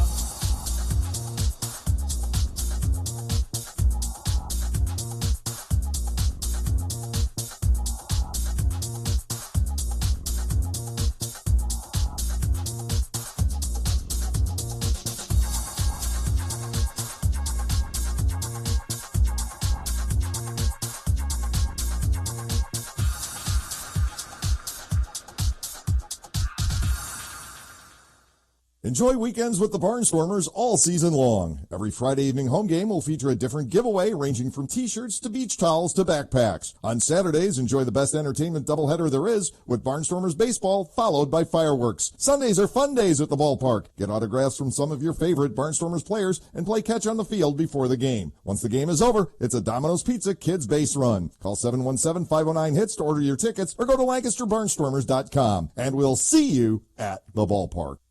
You can measure the sound of the Lexus LC500's naturally aspirated V8 engine and the quickness of its 10-speed transmission. But the only way to truly understand it is to experience it. Discover the feeling of the Lexus high-performance line at the Golden Opportunity Sales Event with exceptional offers on our most exhilarating models, now until September 4th. See Bobby Rahal Lexus in Mechanicsburg. Click the banner to discover more.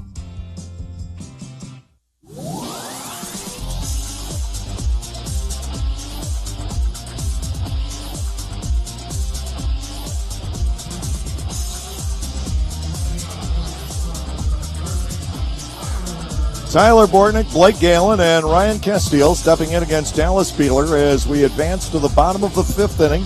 Game 1 of the Freedom Division Series. The Barnstormers own a 4-0 lead.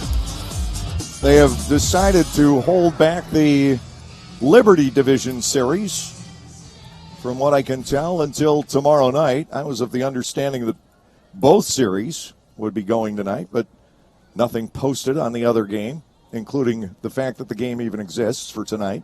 Breaking ball is a strike to Bortnick. It is 0-1. Tyler has popped the short. He has walked and scored a run. Defense straight away against the Barnstormer third baseman. Here's the pitch. Bortnick ground ball, shortstop. Around behind it is Rondon. He'll fire across, a true throw.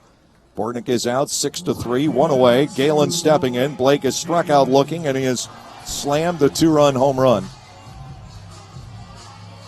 Again, his 6th career postseason home run in a Barnstormers jersey. Somerset and Long Island will play game 1 tomorrow at Bethpage Ballpark. The Ducks clinched their playoff spot on Saturday with a win over this Sugarland Ball Club. The delivery to Galen is ball 1, just missing, down and away. Castile waiting on deck. Beeler has allowed 5 hits and 4 runs over 4 1/3 innings. Here's his next pitch to Blake. That fades outside. 2-0. The Barnstormers know what Sugarland is capable of doing. They're not exactly going to sit here and rest on their laurels. The 2-0 pitch. Strike taken at the knees by Galen, now 2-1. Pete Incaviglia has done an amazing job in his first year managing in the Atlantic League, but he at least managing Sugar Land. Galen goes for a pitch down low, swing and a miss. It's 2-2. But he is a veteran independent league manager. He knows how to put these teams together. And he operates a little bit differently from Ross. Incaviglia will keep moving pieces until he finds the right fit, where Ross will use the pieces he has to figure out what to do. Galen with a drive again. Way back it goes. He's got another one off the top of the tents. And the Barnstormers lead 5-0. Blake Galen has belted 2, and it's not the first time he's done it in the postseason for the Barnstormers. He did it against York back in 12. What'd you say, Ross Peoples gets his roster and just figures out what to do with it? Blake Galen knew exactly what to do with that baseball right there. Now, Ross is for the most part, obviously there are going to be exceptions, but Ross is a very loyal guy. He doesn't like just saying, I would be loyal to that Blake Galen guy any day of the week. Blake Galen can do whatever he wants in his Barnstormers career. He is a legend. Here is Ryan Castile, who takes a strike at his 0-1. Castile 0 for 2 on ground balls so far. Galen with home runs and back-to-back plate appearances here. He has driven in a total of 3. The Barnstormers have scored 4 innings in a row. And to Castile, a ball is inside. It is 1-1. Man, Galen's got to be feeling good about that. Still not over it. He was having a hard time last week. His swing was a little bit off. He was out of sorts. He got it back together, had a big series against the Road Warriors, and, man, he's taken it into the postseason. Yeah, Foul ball back, it's 1-2. And when Blake Galen is feeling it in this ballpark, there is nobody in the Atlantic League ever who's been more dangerous. And the thing with him is, he'll do it. He's not a one-game player. Like, he'll have a stretch like that go for 5-6 games. Castile bats 1-2. Beeler to the plate, and another ground ball is a topper to the shortstop. Backhanded play made by Rondon. He fires across. Castile out on a ground ball for the 3rd straight plate appearance with 2 outs. Here's Conrad Gregor. He's 2 for 2 with a run scored, and even though he didn't score last inning, he did set it up with the leadoff base hit. He was forced out at second. 5-0 Barnstormers in the bottom half of the 5th inning. Great stuff. Great stuff. When you know how well Sugar Land played at home all year, you really wanted to get at least one win under your belts here in Lancaster. Yep. And the Barnstormers still have some work to do tonight. Gregor will take a pitch outside. It is ball 1 and no strikes. And you put Sugar Land on their heels. You get that first win, then you put the pressure on them for game 2. You take game 2 also, you're in danger territory. Ball 2 is low. 2 balls and no strikes. Sugar Land flies out in the morning on Thursday. The Barnstormers fly down in the evening. On Thursday. Okay. Rest of the series, no matter how long it takes, would be down there. Gregor can't hold on the swing. He got fooled there. It's 2-1. Trayvon Robinson on deck. Lancaster leading by 5 in the bottom half of the 5th inning. Game 1 of the Freedom Division Championship Series. The double winning Sugar Land Skeeters and the wild card Lancaster Barnstormers. Called second strike. It's 2-2. Sugar Land beat Lancaster by 3 games in the first half, by 4 in the second half, but that's all wiped out now. Right, yeah. Neither here nor there. It's all about winning 3 games and getting on to the finals. To Gregor, here's the 2-2 pitch. Ball 3 is low, filling out the count. Did Sugar Land look offbeat tonight to you? Maybe slightly, compared to what we have seen this year. They haven't been the same team on the road anyway. They're not the same team in terms mortal. of personnel. 3-2. Gregor driving a ball to left center field. That is playable. Giansanti back into the gap to make the catch. It ends the inning, but the Barnstormers score a run on 1 hit. Another Blake Galen home run. No errors, nobody left on base. And at the end of 5, it is Lancaster 5 and Sugar Land nothing.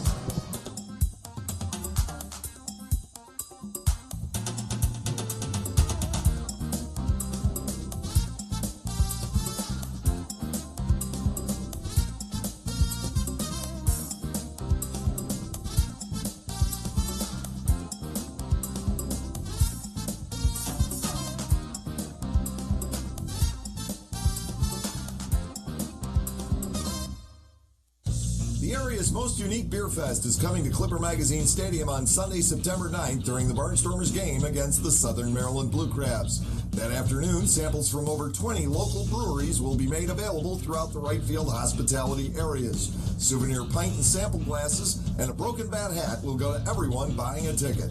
VIP tickets are available for early entry and limited releases.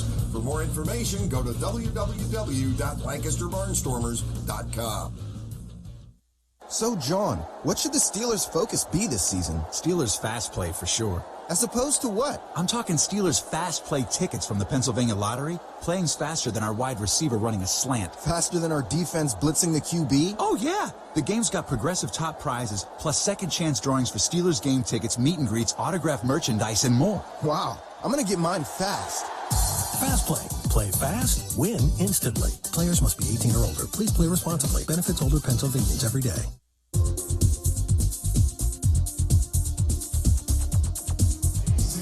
We're through 5 innings so far tonight. Lancaster enjoying a 5-0 lead behind Nate Reed. He'll be facing Tony Thomas leading off in the 3rd inning. Thomas has been the only base runner so far tonight for the Sugarland Skeeters. He drew a walk leading off the 3rd inning, and later that frame was picked off of first base, technically thrown out, stealing 1-3 to 6. Sometimes picked off is a better description of that play. He left too soon on the first move from Reed. Thomas to be followed by Dennis Phipps and Alvaro Rondon. Reed has walked the 1. He has struck out 4. Here's the motion and the pitch. Inside corner gotten. It is 0-1. Reed has thrown just 49 pitches here in the first 5 innings. He is working on 3 days rest. Swing and a miss for strike 2. Ross Peoples used him Friday night against the Road Warriors, pulled him after 5 innings and 59 pitches there. 2 strikes, the count on Tony Thomas. Reed into his windup. Here's the pitch, and he couldn't get him to swing for it. It was in a perfect spot just off the outside corner. Ball 1 and 2 strikes. Reed into his windup, the pitch. This one in the dirt and not tempting. Thomas batting at 2 balls and 2 strikes. Tony Thomas, earlier this year, played for Wichita in the American Association. He'd been around. He got to AAA with the Red Sox a few years ago. 2 balls and 2 strikes. Reed has the signal. Here's the pitch, and it's popped up to short right field. Floating back is Hobson to make the catch. 1 out. 9 in a row, retired by Reed. Dennis Phipps to the plate. Phipps hit a ball as far as you can in the Atlantic League without it leaving a ballpark. The deep angle in left center field at Clipper Magazine Stadium got him back in the 3rd inning. Do you wonder in a way if that one would have went over, does it change the tone of this game? I certainly think it does. Here's the pitch, and it doesn't quite bend in there. Ball 1 is high on Phipps. Rondon, the shortstop, waiting on deck. Reed peers in, gets the sign from Castile. The offering is again in too close. It is 2-0. Reed trying to work Phipps inside. Jam him a little bit more than he was able to in that 3rd inning. 2-0 pitch. Catches the outside corner at the knees. That's Reed's off speed, and it's why he's so good against right-handed hitters. 2-1, the count to Phipps. Nate into his wind, the pitch. He chases it, does Phipps. It's 2-2. Nate came right back with it. For the record, Dave, when I was out there on the concourse, I saw 4 people come in, buy tickets for tonight's game. Maybe they were hearing you on YouTube. Thought I got to get out here. Here's a 2-2. Phipps refuses to bite for a 3rd straight pitch out there. Full count. Where do Reed and Castile go from here? Do they throw a 4th changeup? Payoff is on the way to Phipps. Here it is. It's popped up on the first base side. Hobson coming in near the logo, off the apron, makes the catch for out number 2. I just kept wondering, was it going to stay in the field or was it going to go out into the stands? But we can't see it from our angle, but judging by the way Hobson was going after that, it was going to stay in, and it was a good 15, 20 feet from the dugout. Yeah. Well, I mean, Nate Reed so far, though, this is great stuff. I mean, got to be happy with what you're seeing from him. He's keeping everybody on the Skeeters lineup just out of funk. Nobody can pick him up. The pitch to Alvaro Rondon slides to the inside corner. It's 0-1. You even see how Rondon takes that pitch. He backs up like he thinks that's going to come at him. Knee buckler. Rondon, the only left-handed batter in the lineup for the Sugar Land Skeeters tonight. Nate Reed comes back. Here's the 0-1. Foul to the screen. Rondon let it fly with the cut.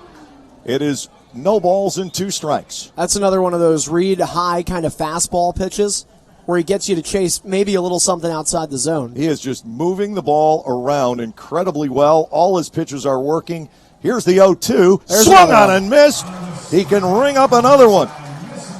That is strikeout number 5 for Nate Reed. He's faced the minimum of 18 batters through 6 innings. Will go to the bottom of the 6th with the Barnstormers up 5-0.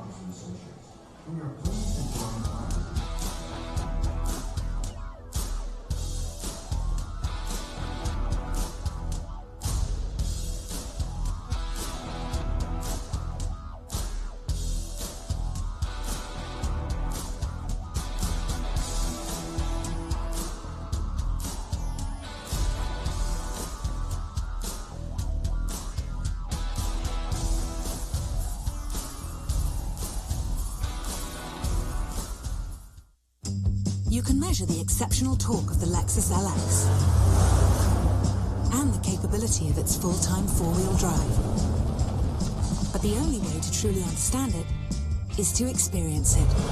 Discover the feeling of the Lexus line of SUVs at the Golden Opportunity Sales Event with exceptional offers on our most capable models, now until September 4th. See Bobby Rahal Lexus in Mechanicsburg. Click the banner to discover more. Celebrate the history of our national pastime at the National Baseball Hall of Fame and Museum in Cooperstown. See priceless treasures that will bring your baseball memories to life. Find stories that will inspire and surprise. Cooperstown is where you, your family, and your friends can relive baseball's greatest moments and honor the all-time greats of the game. See all that the Hall of Fame and Museum has to offer and plan your family visit today at baseballhall.org.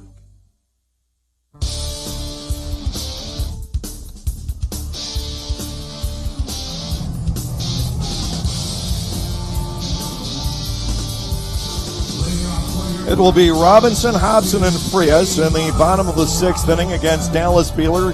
The Barnstormers with a 5-0 lead. Beeler certainly has been economical, 72 pitches over 5 innings, but he has allowed 6 hits. Has 1 walk, 2 strikeouts. Nate Reed, I have for 63 pitches over 6 innings. He is just continued to accelerate down the stretch in 2018. Robinson leading off. He is 1 for 2. He has scored a run. He has driven 1 home. Beeler into his motion. Robinson swings and hits a foul ball up to the sky boxes. No balls and a strike.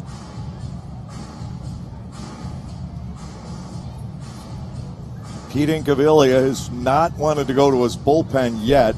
The offense against Beeler has come in little spurts with some big hits, but he's not getting battered. Popped up by Robinson. The shortstop Rondon backpedaling into shallow left center field. Plants himself underneath and makes the catch.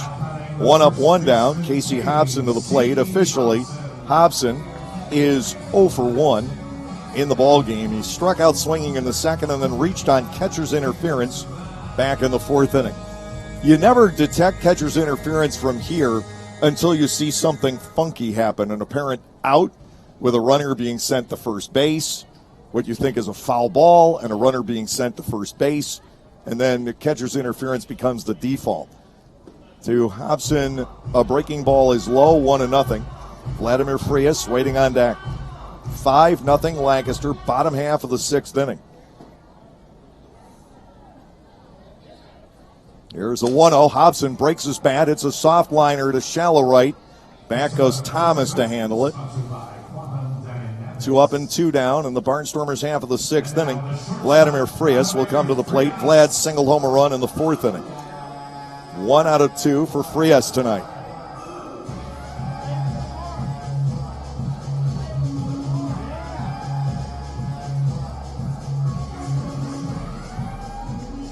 Lancaster has scored in 4 consecutive innings. The 6th inning is in doubt here. Frias will have to ignite something with 2 outs and the bases empty.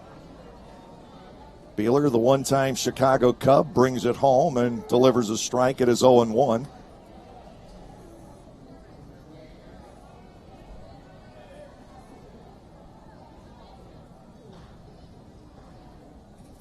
Next delivery, breaking ball is away, maybe high when it crossed the plate, 1-1. Steven Perez, the second baseman, due to follow.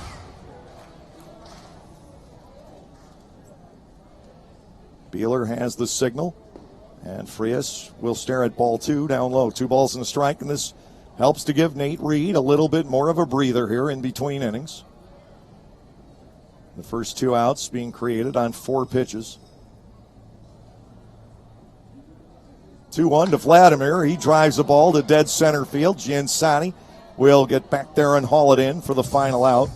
Well hit by Frias, but dead center field and an easy play ultimately. Nothing across in the bottom half of the 6th inning. At the end of 6, the Barnstormers are still up 5-0.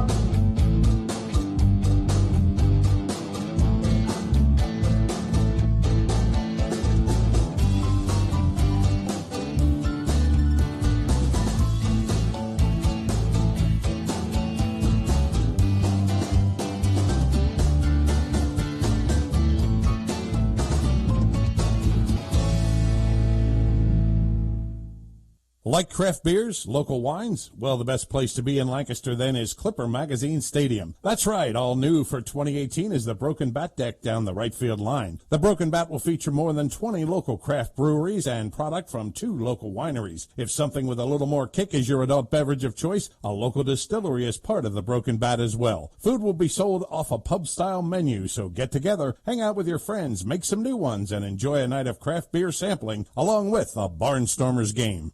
You're totally probably safe to ride on your spare for what, 6, maybe 9 months? Don't trust the wrong advice. Get the right tires at the right price right away. It's what we've been doing at Jack Williams Tire right here in Pennsylvania since our family started this business back in 1929. Because doing things the right way is just the Williams way.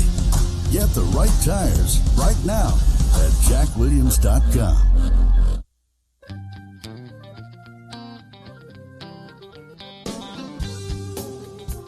Into the 7th inning, and Nate Reed facing Barrett Barnes, Anthony Giansani, and Derek Norris. Reed has not gone beyond 7 innings all year. He got to finish 7 innings just a couple of times. But tonight, he has succeeded in keeping his pitch count down. Barnes will lead it off. The left fielder for the Skeeters is struck out, and he has lined to right. 0 for 2 in the ball game so far. On the Major League scoreboard, the Red Sox lead the New York Yankees 1-0 in the top half of the 5th inning. If the Red Sox win tonight, they clinch the East and will join Cleveland officially in the American League playoffs. Here is Barnes getting the inning underway. Reed has the sign from Castile. Here's the windup and the pitch. Sharp ground ball handled by Bortnick. He'll fire across the diamond, 1 out here in the 7th inning. Anthony Giansani to the plate. He is 0 for 2. He has flied to left, and he has gone down swinging. Nate Reed has been in control.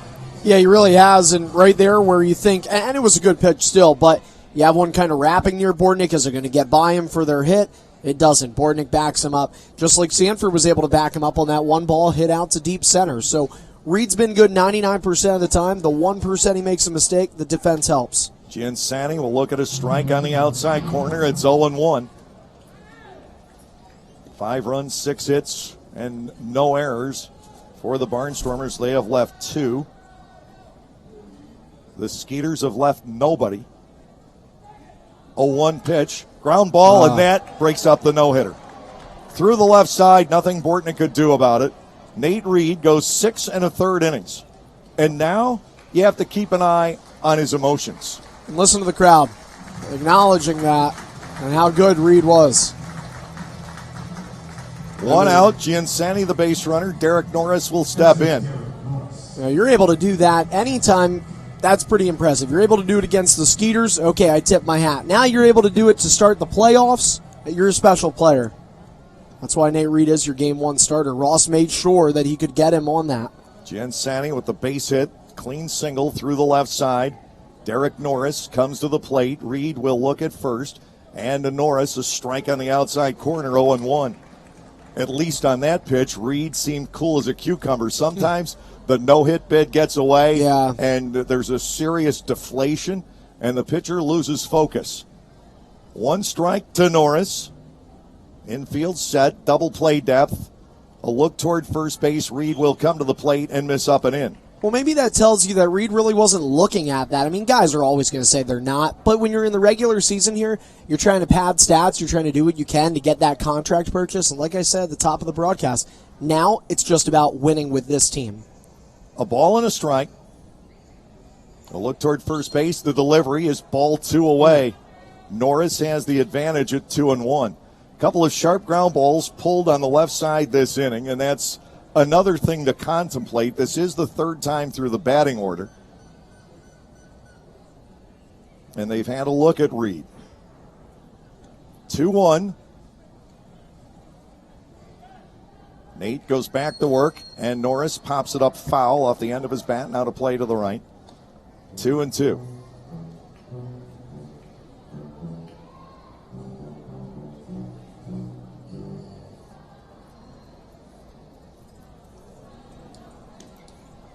Juan Silverio, the third baseman, due next. Top of the 7th inning, Lancaster with a 5-run lead.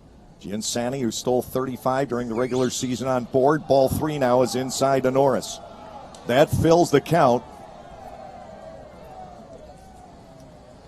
I definitely believe that Ross has to keep an eye on Nate here. Other games in the big leagues, the Mets lead the Phillies 2-0, bottom 4. Royals, Pirates, no score in the 6th inning. Time gets called. A ball loose from the Sugarland bullpen. They have a left-hander warming up. I don't even like talking about Major League Baseball anymore. These last 4 weeks, month and a half or something like that. I mean, it's just been brutal for the Phillies. Reed looks toward first. Giansanti is going to get a throw there. Not Nate's best. 3 balls, 2 strikes with 1 out, 1 on. Derek Norris batting at a full count. And Sugarland trying to mount an attack for the first time in 7 innings tonight. They do have a long way to climb, though. I mean, that's a positive from the Barnstormers' point of things. Up 5-0 here in the 7th. Payoff pitch is due to Norris. It's on its way. Sharp ground ball pulled foul. That looks like Corey Dommel in the coach's box at third. Juice Gums is at first. And still 3-2 on Norris. Prior to this inning, the most pitches that Nate Reed has had to throw in any frame was 14 last inning. You mentioned the longest we've seen him in games is 7 innings this year. And his longest inning so far. 3 balls, 2 strikes to Norris. Reed looking toward first. This is a big pitch. And the payoff is low. Gets away from Castile.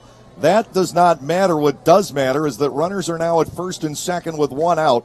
And the big part of the order coming up, Sugarland could get back in this game in a hurry. Ross Peoples is going to take the time to pay a mound visit, and this is, I think, a good move on the part of the Barnstormers skipper. Yeah, and I agree with you there, Dave. I think the other thing is it's good not to take him out. They weren't going to do that, obviously, right away. But talk to Nate. I still think Nate can get through this inning. The Barnstormers, I don't believe, have anybody throwing in the bullpen. I did see Kevin Munson get up off the bench and walk down that way, but I don't see any activity. He may be stretching out, but all I think is one more base runner, and you've got to get the bullpen active. Silverio steps in. He is fly to right and grounded to second. A double play, you're out of the inning, and the 5-0 lead remains intact. Reed has given up a base hit to Giansani. He's walked Norris, who has a good eye. Silverio steps in, and we could have a tipping point in this ball game. Reed goes to work, and it's outside to Silverio for ball one. And Lancaster is going to get the bullpen active and active quickly. Anderson De La Rosa running down to catch Kevin Munson. 1 ball and no strikes to Silverio. Matt Chavez waiting on deck. Let's try and get a ground ball in turn 2 here. Reed works 1-0 to Silverio, and it's pulled to left field for a base hit. They are going to hold the lead runner, Giansani, at third base. Now 3 guys in a row are on. Matt Chavez, one of this league's best hitters, will come to the plate with the bases loaded and 1 out. Chavez is grounded out, and he is struck out. Still, I mean, that double play is in order, though. I'm gonna live and die by it. Really, you think about this game right now, Dave. We're in the 7th inning. Chavez isn't coming up to bat here trying to get a sac fly and just making a 4-run game. And you got to think he's swinging. So, yeah, he's gonna try and hit the ball up onto the porch. He's done it before here. Finished the year with 22 doubles, 12 homers, 72 runs batted in, and he hit .320. Reed has to be very careful right here, but he can't be too careful. Here's the pitch, and that is strike 1 to nice Chavez. One. Yep. It's a good changeup. Sugarland is trying to change the complexion of this ball game. For 6 innings, it was all Barnstormers, but now the Skeeters have the bases loaded and 1 out in the 7th. And the Barnstormers have the opportunity to totally deflate the confidence that Sugarland has built this inning. Oh, yeah, a double play certainly rebuilds momentum for the Barnstormers. You give up a run or two, Sugarland has it. This is really a pivotal moment in the game. 1 strike on Chavez, the DH. Cordero, the switch hitting first baseman, due next. Infield set, double play depth. Here's the 0-1 pitch. It is down low, a ball and a strike. The count on Chavez, who batted .333 against the Barnstormers during the regular season. Yeah, the problem is Chavez is such a good hitter because, part of me would think, all right, let's throw him a high fastball, get him to swing over top. You can't defend him. He hits the ball everywhere. That's what, 1 ball and 1 strike. Reed to the plate, swing and a miss. It's 1-2.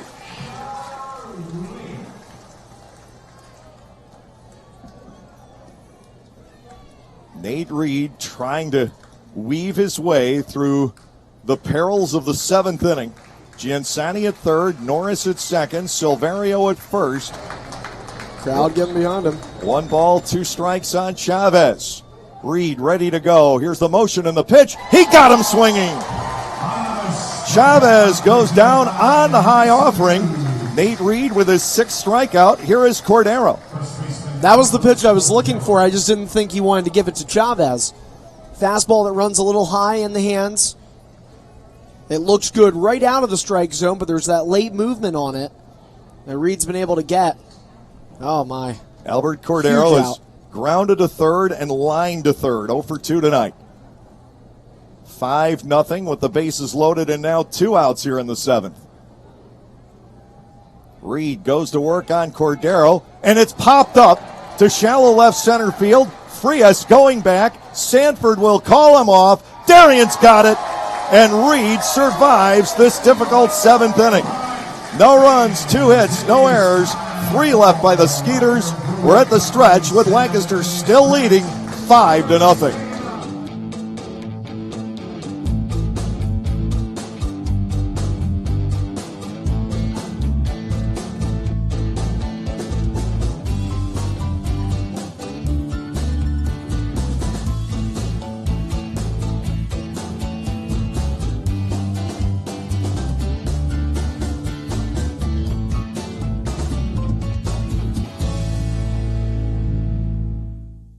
Like craft beers, local wines? Well, the best place to be in Lancaster then is Clipper Magazine Stadium. That's right, all new for 2018 is the Broken Bat deck down the right field line. The Broken Bat will feature more than 20 local craft breweries and product from 2 local wineries. If something with a little more kick is your adult beverage of choice, a local distillery is part of the Broken Bat as well. Food will be sold off a pub-style menu, so get together, hang out with your friends, make some new ones, and enjoy a night of craft beer sampling along with a Barnstormers game. You're totally probably safe to ride on your spare for what, 6, maybe 9 months? Don't trust the wrong advice. Get the right tires at the right price right away. It's what we've been doing at Jack Williams Tire right here in Pennsylvania since our family started this business back in 1929. Because doing things the right way is just the Williams way. Get the right tires right now at jackwilliams.com.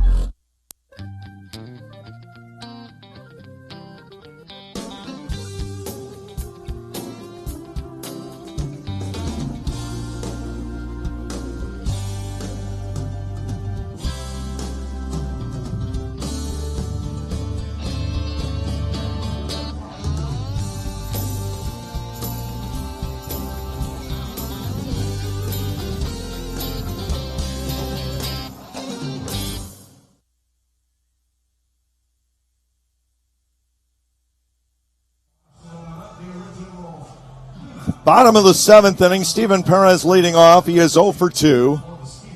He's second baseman. Now that Vladimir Frias is back, Tyler Bortnick moves over to third. And as we've seen, Conrad Gregor, the designated hitter for tonight. Gregor has been playing some third base, and it looked perfectly fine over there. But Bortnick is arguably the more mobile of the third baseman. Here's the pitch to Perez, and he takes a strike against the left-hander. Now in the ball game for the Sugar Land Skeeters. Next delivery, cracked foul on the ground. Moving out of the way, Josh Bell, as he's now coaching third. Troy Steffi has taken over at first base. The new pitcher in the ball game is Casey Harmon, a left-hander we have not seen. Saw his name in the Long Island series, which obviously we were watching very closely. Ball one is high, 1-2. Harmon from Fort Myers, Florida, 29 years of age, 6'1" and a 210-pounder. They also got him from Wichita. 1-2. Perez takes low, 2 balls and 2 strikes. So they would have seen each other in the American Association this year. Perez with the Chicago Dogs and Harmon with the Wichita Wingnuts, a franchise that, according to the reports I've seen, the American Association will be losing. Swing and a miss, not because of lack of success in Wichita, but rather they're getting AAA baseball. They're building a new stadium. Where is this? Wichita, Kansas. Oh. They're getting a new stadium, and from what I've read, the New Orleans Baby Cakes are moving there. And a yet-to-be-named Southern League franchise is going to move into New Orleans. That's really neat. 1 out. Darian Sanford, the batter, 0 for 3. Darian does have a couple of championships under his belt, we are told. Dad came up to fill us in, won with the Southern Illinois Miners in 2012, although he was only with them the first half, traded after that, and in 2014 with the Rio Grande Valley White Wings in the United League. Fly ball here, coming on the center fielder Giansani from his shallow beginnings, and he's there for out number 2. So far, so good for Harmon. Tyler Bortnick will come to the plate 0 for 2 with a walk and a run scored. Lancaster's up 5-0, bottom half of the 7th inning, game 1 of the Freedom Division Series. Again, Somerset and Long Island will start their series, known as their annual get-together, tomorrow night. 4th year in a row, Somerset against Long Island. In the first round, all 4? In the first round.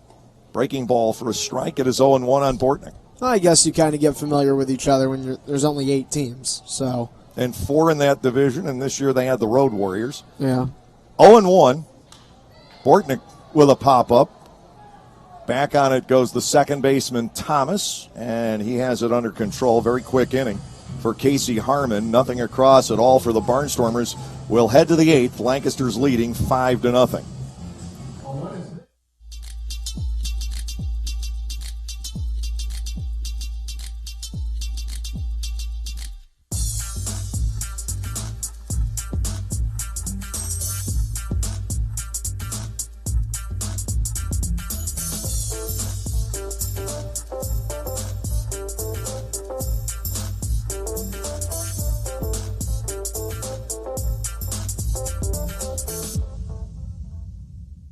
You can measure the power of the Lexus LS500's twin turbocharged engine, the responsiveness of its adaptive variable suspension, and the clarity of its available 23-speaker audio system.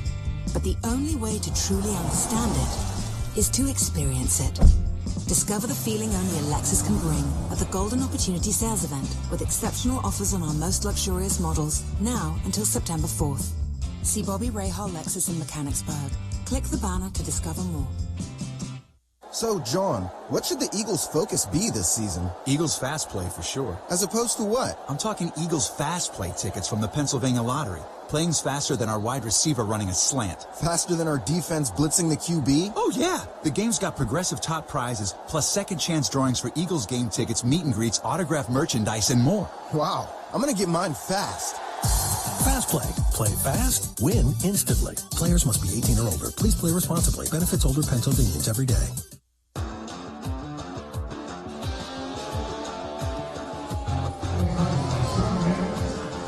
Nate Reed is now asked to do something he did not do the entire regular season, and that's throw a pitch in the 8th inning.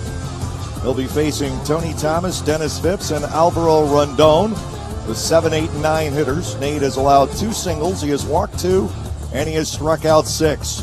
Thomas will lead it off. He has drawn 1 of the walks, and he has popped out to the first baseman, Hobson.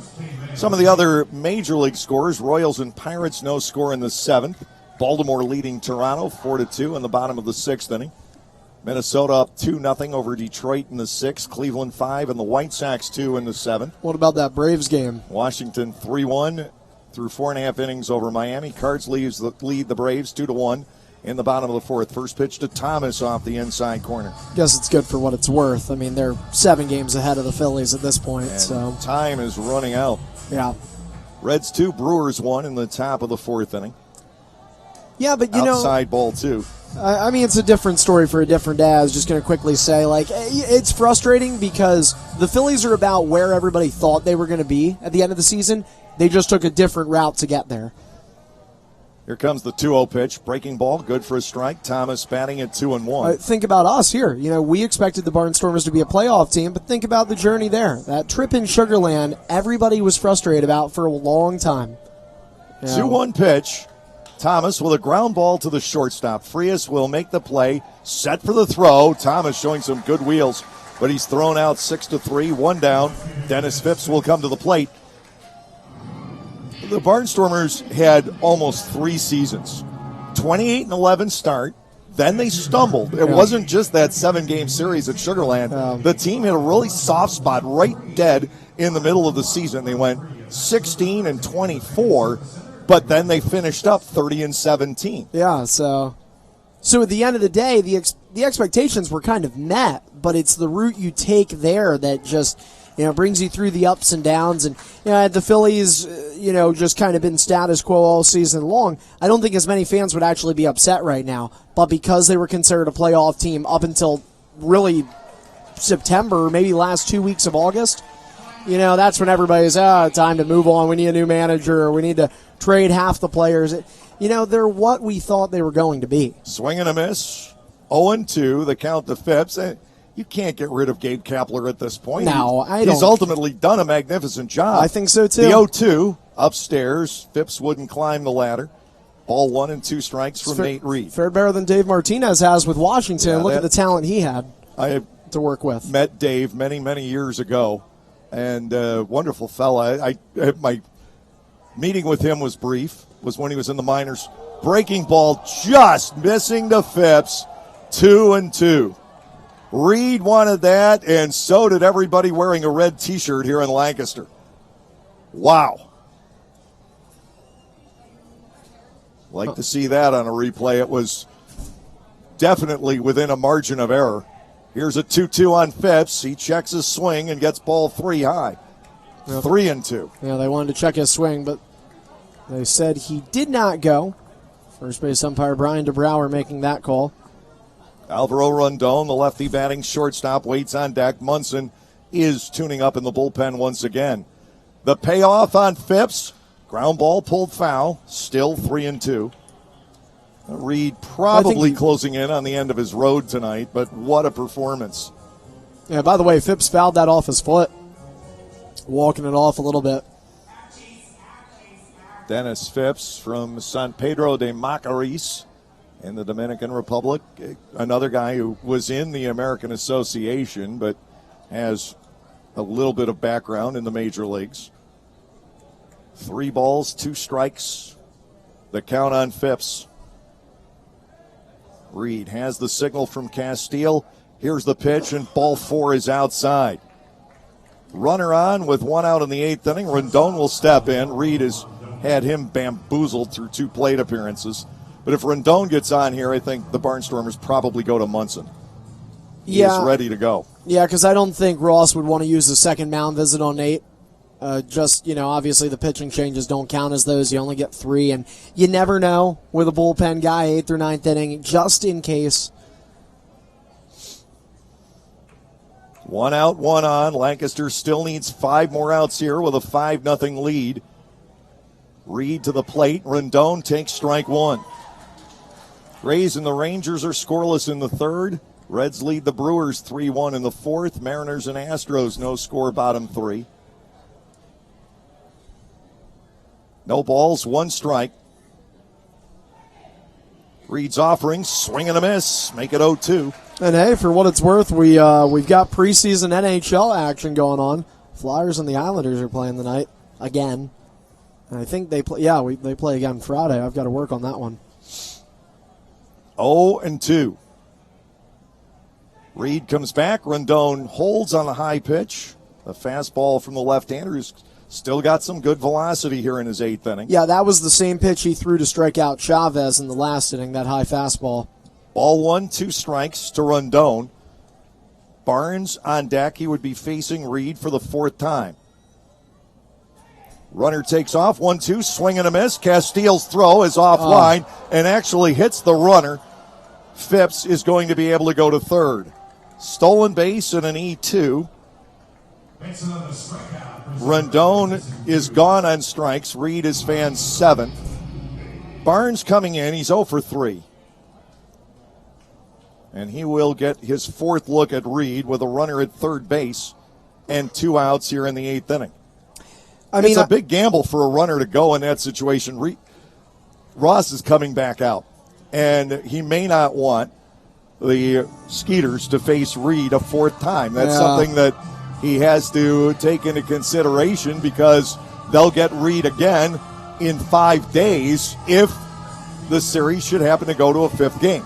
Yeah, but, I don't know, Dave. It doesn't look like he's taking the baseball from him. No, he's not. Seeing how he feels.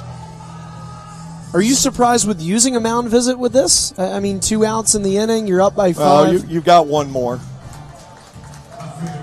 All right, so Reed is... And that's 1 more without making a change, so... Reed's going to stay in to face Barnes. The left fielder is 0 for 3. He is struck out, line to right, grounded to 3rd. In reality, you get Reed out of this one, and then, you have a 9th inning, and hopefully you don't have to use any more than 1. You don't have to worry about having to use more than 1. Yeah, if Reed loses the shutout here, they're going to be talking about that very close breaking ball to the outside corner on Phipps. Trust me, I was already thinking that. Here's the delivery to Barnes, down and away, ball 1 and no strikes.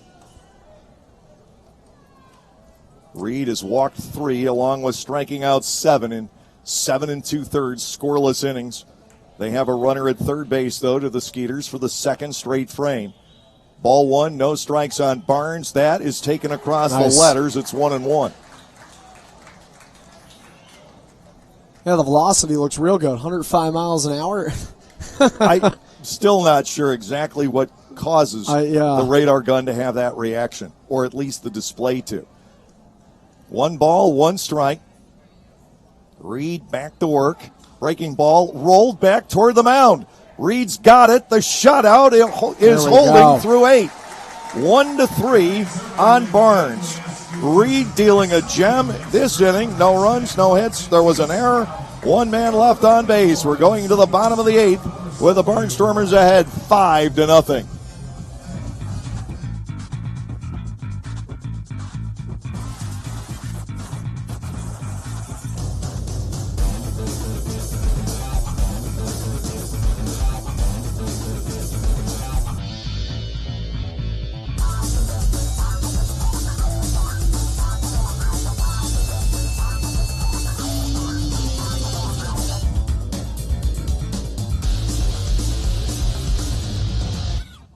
Localflavor.com, local flavor. Localflavor.com, local flavor. Excuse me, are you saying localflavor.com? Oh, yeah, it's where I save big bucks on all kinds of things. Home improvement projects, dining out, family fun, electronics, jewelry, clothing. I even bought my wife a fancy spa package for half price. Half price? Yep, you know all the deals you find in Clipper Magazine. I love Clipper Magazine. Well, they're all on localflavor.com, too. And you can get them right on your phone, thanks to localflavor.com's mobile app. Here, take a look. Well, this app is amazing. Look at all these restaurants, amusement parks, car washes, fitness centers. This is worth sharing about. Exactly. Localflavor.com online, the Local Flavor mobile app, and Clipper Magazine together. It's like a triple play. Do the cheer again. I'm in. Localflavor.com, local flavor. Come on, everybody! Localflavor.com, local flavor. Localflavor.com, local flavor.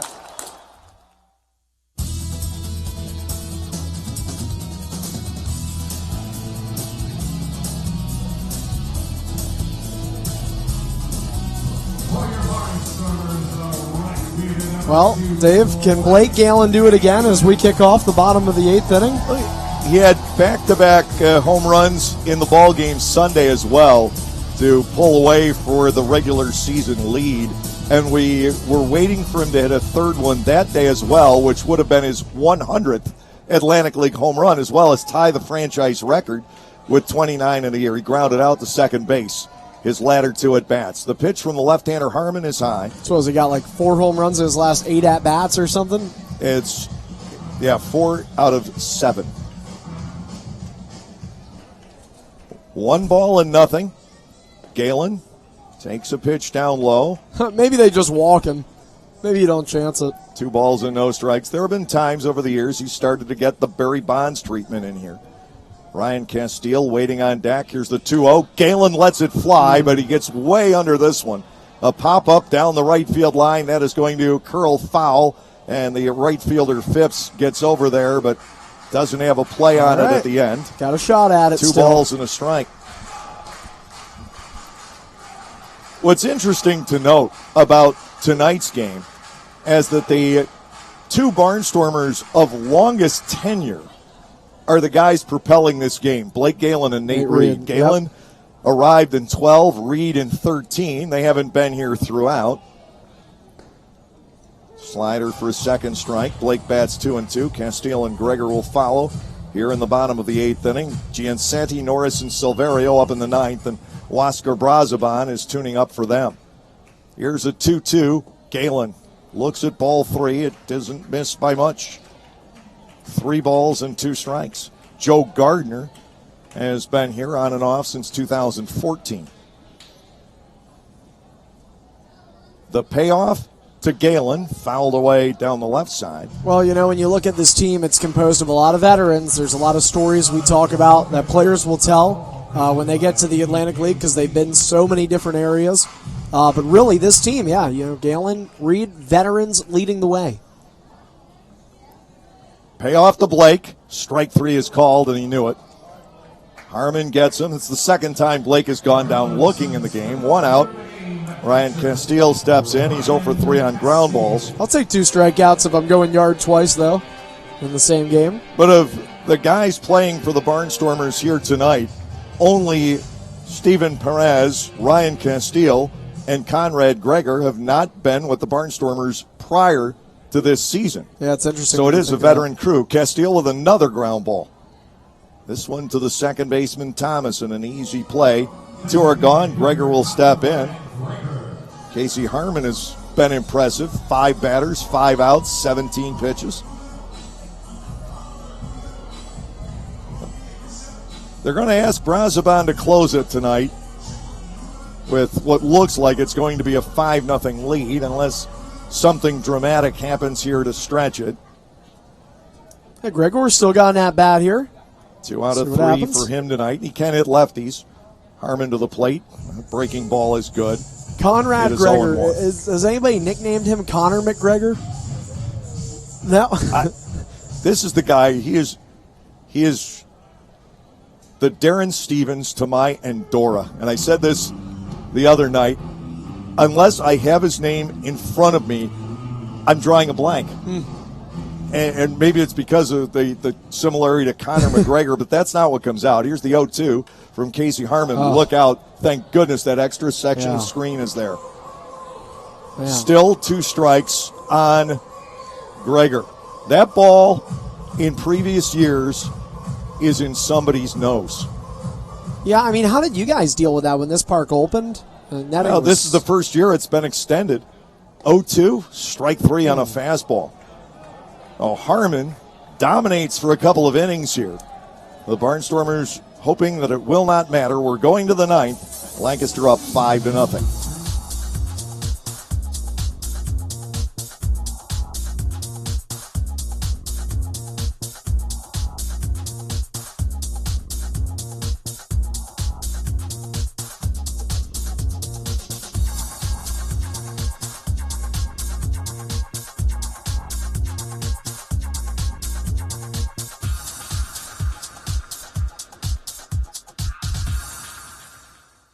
Enjoy weekends with the Barnstormers all season long. Every Friday evening home game will feature a different giveaway ranging from t-shirts to beach towels to backpacks. On Saturdays, enjoy the best entertainment doubleheader there is with Barnstormers baseball followed by fireworks. Sundays are fun days at the ballpark. Get autographs from some of your favorite Barnstormers players and play catch on the field before the game. Once the game is over, it's a Domino's Pizza Kids Base Run. Call 717-509-HITS to order your tickets or go to LancasterBarnstormers.com. And we'll see you at the ballpark.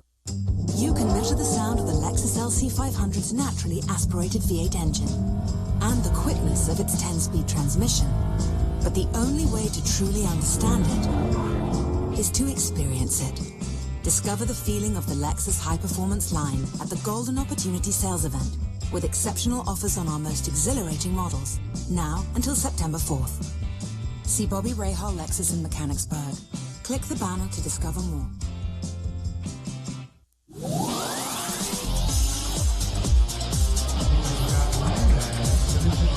What a stellar outing for Nate Reed tonight. You almost can't be better than he was. 8 innings, giving up just 2 hits. They were both singles in the 7th inning. Reed walked 3, and he struck out 7. He leaves with a 5-0 lead for Reed. Going back through the regular season, his 5th consecutive start without allowing a run, covering 31 1/3 innings. He's become the Oral Hershiser of the Lancaster Barnstormers with the great run that Hershiser had back in 1988. Oscar Brazoban, who completed Reed's 2-hit shutout against the Sugarland Skeeters. It is football season. You almost said Steelers. 18 days ago. And I know you're a Browns fan, so you may have been watching that tie game. I guarantee I was watching the end of it. Anthony Giansani, the center fielder, steps in. He's 1 out of 3 in the game tonight. He broke up the no-hitter with 1 out in the 7th inning. Isn't that technically the best start the Browns have had, and how long is it? It's been 14 years. 14 years. First pitch from Brazoban is outside to Giansani. Ball 1, no strikes. Brazoban has had 1 bad outing as a closer. He's been terrific otherwise.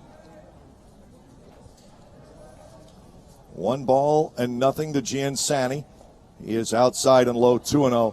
Ross has to keep an eye on Brazoban that he is not overly amped here. Yeah, non-save situation. So I almost wonder if sometimes as a closer when you come into a non-save situation. Yeah, the focus sometimes isn't there.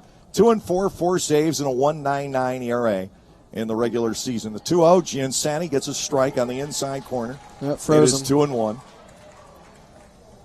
Brazoban can put up some impressive numbers on the radar gun. That last fastball at 94. 2 balls, 1 strike to Giansani. He comes back, and there's a line drive to the gap out in right center field. Over to collected Galen. He'll hold Giansani to a single. The leadoff man is on here in the 9th inning. Derek Norris will step to the plate. Norris 0 for 2 with a walk. Game 2 coming up tomorrow night, same time.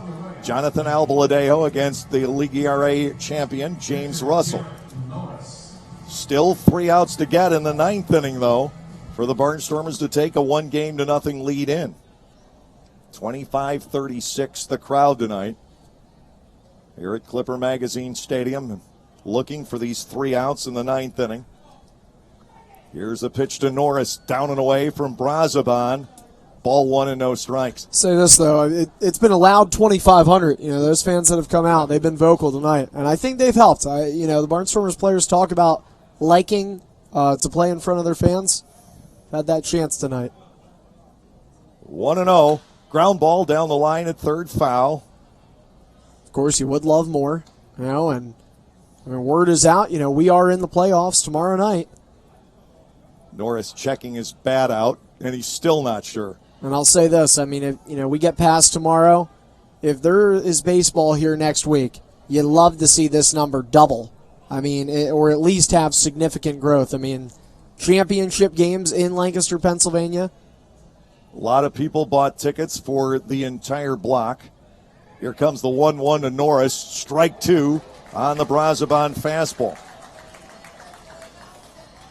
Got the outside corner with it. 1 ball, 2 strikes. Silverio, the third baseman, waits on deck. Only 2 players available off the bench. Luke Dykstra and Javier Betancourt. You could see somebody as a pinch runner, perhaps. Giansani leads off first. Here comes the 1-2. Norris lets it go. Ball 2 is low. 2 balls and 2 strikes. Brazoban has the really good breaking pitch when it's working. He gets a lot of hitters to chase it, but Sugar Land is laying off of it tonight. Lasker with a 1-2-3 inning on Saturday in his final tune-up for this postseason. Norris is batting 2-2. Runner at first base, Giansani. He'll stay, and ball 3 has bounced badly past Castile. A wild pitch, and now to Norris it's 3-2. And Ross may have to use that final mound visit without making a change. 3-2. Brazoban needs to collect his thoughts here. And Anderson De La Rosa is headed down to the bullpen. Well, I've kind of been preaching this. The good news is the Barnstormers offense got a lot done tonight, and there's a 5-run lead here. I'm not saying you take it entirely for granted, but you understand there's a little bit you can work with here. Big pitch. The payoff to Norris. It's ball 4. Runners at first and second. It looked all right from our vantage point, but we don't have a good one. Here is Ross Peoples coming out. He's got Munson again warming up in the bullpen. Now, I'm going to say I don't think that one was as close as Reed's changeup. I do think that one could have been low. He goes for the fastball there. A lot of times pitcher like Brazoban right now, if you're struggling with your off-speed stuff, you go to your bread and butter, which is that fastball. It's going to sit around mid-90s. These guys that we're all seeing Reed tonight, we're seeing mid to high 80s, so that significant uptick in velocity you think will help. However, you mentioned, look at what's going on right now. Nobody out, 2 runners on. Be happy that you have the real estate you have to work with, but it can be cut short quickly. And you mentioned it, Ross Peoples using this mound visit here. That is it. He can only come out again if they're making a pitching change. And 1 more base runner, and I think Brazoban departs. Juan Silverio, the batter, he is 1 out of 3. He has flied out, grounded out, and singled. Munson warming up again, and it shouldn't take him very long. He's been up and down for a couple of innings. Giansani at second, Norris at first. Sugar Land making noise for the 3rd straight inning. To Silverio. Again, the pitch is bounced. It's ball pitch? 1. It's just hanging up in his hand. He is way emotionally hyped up. Ball 1 and no strikes. Castile, fortunately, was able to stop that on the long bounce and keep the double play in order. Now, that one, it came in at 87. Is he trying to throw a fastball and he's spiking it? No, I don't think he's trying to throw a fastball. I think that's his breaking ball. But he's just overthrowing it. He's a little too hyped up in the situation. 1 ball, no strikes to Silverio. Brazoban comes back. He is low. 2 balls and nothing. Ross is going to have to make the change, but he has to wait for this batter. Yeah. He can't come back out now, I don't believe. Well, they're going to take him out. He's going to make the change. At a 2-0. But he can't. Brian DeBrouwer sending him back to the dugout. He's got to wait for the end of this batter. And that's the discussion. He cannot make the change right now. He was out there after the walk to Norris. You know it. Brian DeBrouwer's been in this league a long time. I don't think Ross agrees with it, but You know, if it's in he was out there after the walk to Norris. You can't make the change. You have to wait one full batter. Doesn't sound like Juan Silverio knew one way or the other either, though, because he was back in the clubhouse or in the dugout. 2 balls and no strikes on Silverio. Runners at first and second with nobody out. Good catch by Brian DeBrouwer and the right one. I wonder if for Brazoban, what does that do to your psyche? Now you know your manager's coming for you, and you've got to get through this batter. Gets this hitter, and that may change. Here comes the 2-1 to Silverio. It is ball 3. Silverio had backed out, and a balk was charged. So it's back to 2-0. The double play is gone. Brazoban is known to hurry it up and balk, and he did once again. And a lot of the fans still staying here. A lot of this 2,500 plus. Silverio batting 2-0. A single, a wild pitch, a walk, a balk, and now a fly ball launched to right field. Back on this goes Galen. Galen looking up, and the walls will not contain it. It's a 3-run homer for Silverio, and we've got a ball game. Ross wanted to make the change, but by the rules of baseball, he couldn't. Brazoban has given up 3, and now the pitching change is in order, and Kevin Munson will be coming in. We've got the change, and while we do, we'll pause for these messages.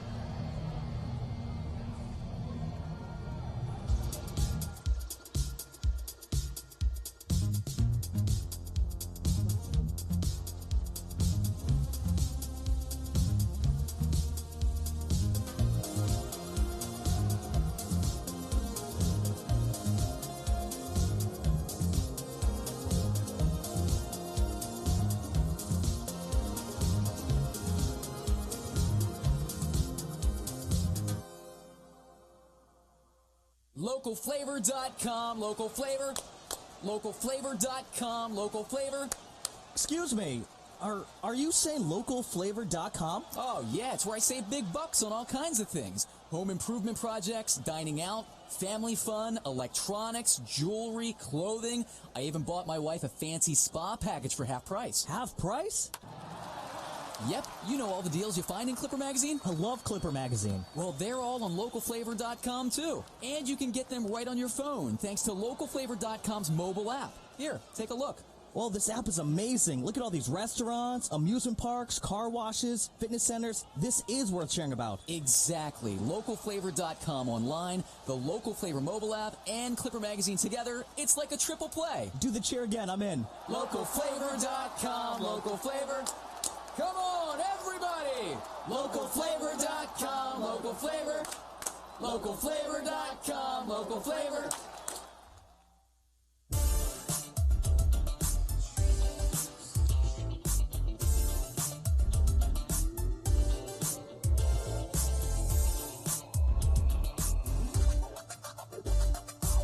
So Kevin Munson will try and get these 3 outs. He's eligible for a save. Sugar Land right back in the ballgame. A single, a wild pitch, a walk, a balk, and a 3-run home run by Silverio. Just clearing in the right field corner. Munson coming in. He was 7-4 with 1 save in 43 regular season appearances, a 3.57 earned run average. Matt Chavez will get the inning going all over again with 3 runs on the board for Sugar Land, and now just a 2-run Lancaster lead. Chavez gets on. Albert Cordero would come to the plate as the tying run and bat left-handed. Munson ready to go. His pitch to Chavez is inside and hits him. Yep. Now the Barnstormers bullpen down the stretch had been somewhat of an Achilles heel. It looked like that ship had been righted. But now Cordero steps in as the possible tying run here in the top half of the 9th inning, and the combination of Brazoban and Munson is yet to get an out. We're going to get a pinch runner for Chavez.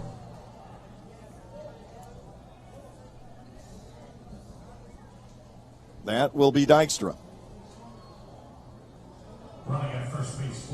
Not yet the tying run. Cordero steps in. He is 0 for 3. He is grounded to third, lined to third, and flied to center. But he hit 12 home runs during the regular season. He definitely has the power to get it out of Clipper Magazine Stadium and tie the score. And still nobody out. Munson to the plate. He is high. Ball 1 and no strikes. And Ross Peoples right now is living his worst nightmare. And again, no mound visits too, so if you're... Yeah, he's done. Yeah. I mean, so now as a manager, you're really limited on what you can do. To Cordero, here's the 1-0, a strike taken. It is 1-1. Tony Thomas, the second baseman, due next. You get him to roll a ground ball, though. You get turn 2 here. I mean, it changes it, and you're back in the driver's seat. Yeah. Definitely need to get Cordero. A ball and a strike from Munson. The pitch up and away for ball 2. It is 2-1. Scott Schumann is here, but Ross has not used him.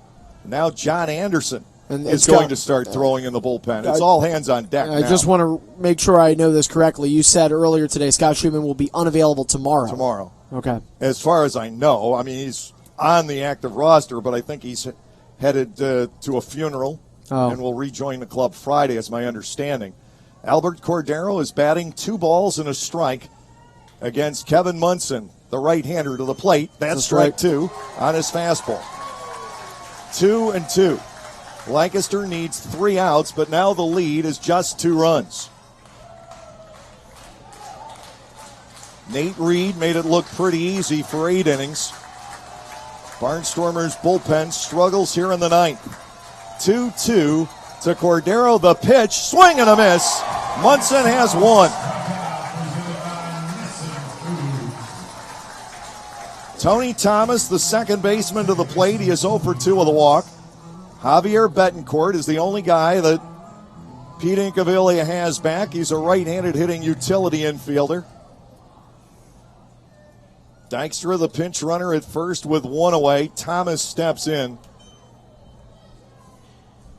Right-handed batter. Again, he got to AAA at one point in the Red Sox system. Here's the pitch to Thomas. Popped up foul and out of play. It's 0-1. Wanted that one to stay fair. He's also been with the Cubs, the Twins, the Phillies, the Tigers, and the White Sox in the minor leagues. Played previously in this league with Somerset last year in 9 ball games down the stretch. Here's the 0-1. Munson couldn't get him to chase the slider. Ball 1, strike 1. Dykstra, the runner at first with 1 out. The left-handed hitter was retired, and that's a good thing. Yeah. Anderson warming up in case Alvaro Rondon should step in this inning. 1-1. High drive, left field. Look out. Robinson going back, way back, and the game is tied.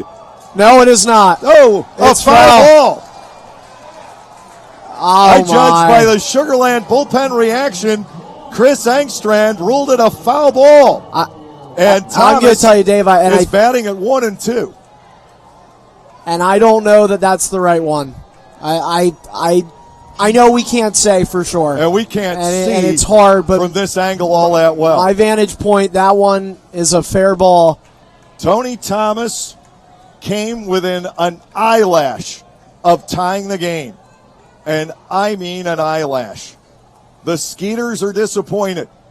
It's 1 and 2 on the right-handed batting second baseman. Wow, that one was crushed. Absolutely demolished down the left field line. And Chris Engstrand was the man who thought it was foul, and he's got the say. Yeah, I don't know that we've seen a ball at that part of this park hit that deep this season. 1 and 2. And to Thomas, down low. He wouldn't chase. Munson faces him, 2 balls and 2 strikes. Yeah, you live to tell about it now. And because of the angle, and I've been deceived before because that left field wall cuts in so fast, Robinson looked like he gave up on it 20 feet from the foul pole. Yeah, this is where... Ball 3 is low, it's full with Dennis Phipps on deck. This is where a Blue Ridge game would kind of come into hand. Yeah, you could have seen it on the replay. Yeah. 3 balls and 2 strikes. Man, that was scary. The count on Thomas. Dave Chappelle of Southern Maryland hit a ball like that earlier this year. Here's the payoff. Driven to right center field and in for a base hit. And now Dennis Phipps will come to the plate as the go-ahead run. The last 2 outs are not coming. Look, at the end of the is 0 for 2 with a walk, and he just missed a home run back in the third. I mean, at the end of the day, I'll take Tony Thomas's single over the bomb that he sent out to left. So, there's a positive here still, and you do remain with a double play option. Can you imagine the emotional deflation that the Barnstormers would have to go through if they have to bat in the bottom of the ninth when they came into the top of the inning with what seemed like a safe 5-0 lead? I mean, we began this inning at 9:08 p.m. I thought we were going to have one of the quickest games of the season. Munson goes to work on Phipps and misses low. Ball 1, no strikes. Tying runs are on. Dykstra at second. Thomas at first. Just 1 out in the inning.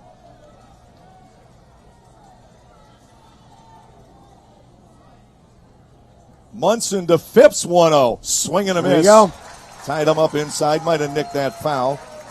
It is 1-1. Munson, largely fastball slider pitcher. He could not get Tony Thomas to fish for the ball down low. Now there's a right-hander warming up in the bullpen for Sugarland. They no longer have their great closer, Felipe Polino. Well, that should be Gene Machi warming up in the bullpen. He's taken over the closing role along with Derek Lupa, lefty. 1 ball, 1 strike to Phipps. Munson to the plate, and it's fouled off. Make it 1-2.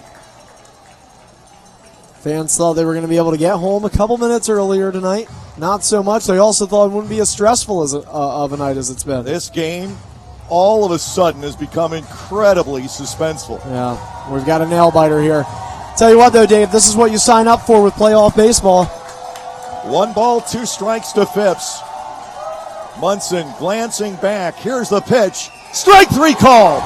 2 outs.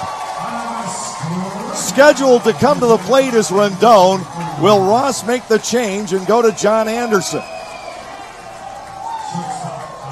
He's looking back. Rendon is 0 for 3 on strikeouts. Anderson's waiting. Ross is looking.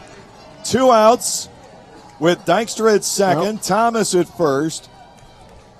The ball nearly the 2-run home run by Tony Thomas, ruled foul down the left field line. Here is Rendon. Munson to the plate and strike 1.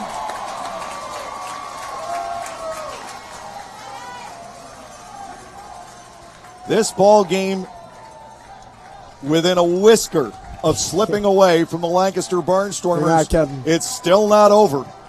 1 strike on Rendon. Munson comes back. Ground ball, shortstop. Frias will take it and go to second. The Barnstormers win game 1. Oh my! Way too much suspense at the end of this one. In the 9th inning, 3 runs, 3 hits, no errors. Sugarland strands 2. The Barnstormers are up a game in the best-of-5 series. We'll be back with the line totals on tonight's ball game in just a moment. The final score, the Lancaster Barnstormers 5 and the Sugarland Skeeters 3.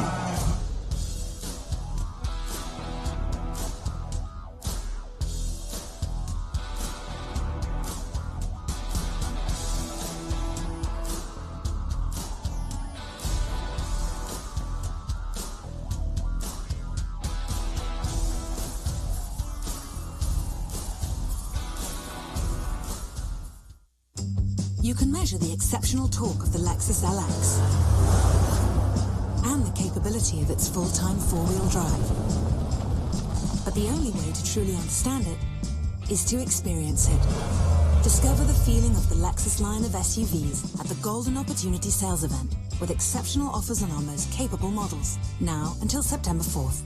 See Bobby Rahal Lexus in Mechanicsburg. Click the banner to discover more. Celebrate the history of our national pastime at the National Baseball Hall of Fame and Museum in Cooperstown. See priceless treasures that will bring your baseball memories to life. Find stories that will inspire and surprise. Cooperstown is where you, your family, and your friends can relive baseball's greatest moments and honor the all-time greats of the game. See all that the Hall of Fame and Museum has to offer and Plan your family visit today at baseballhall.org.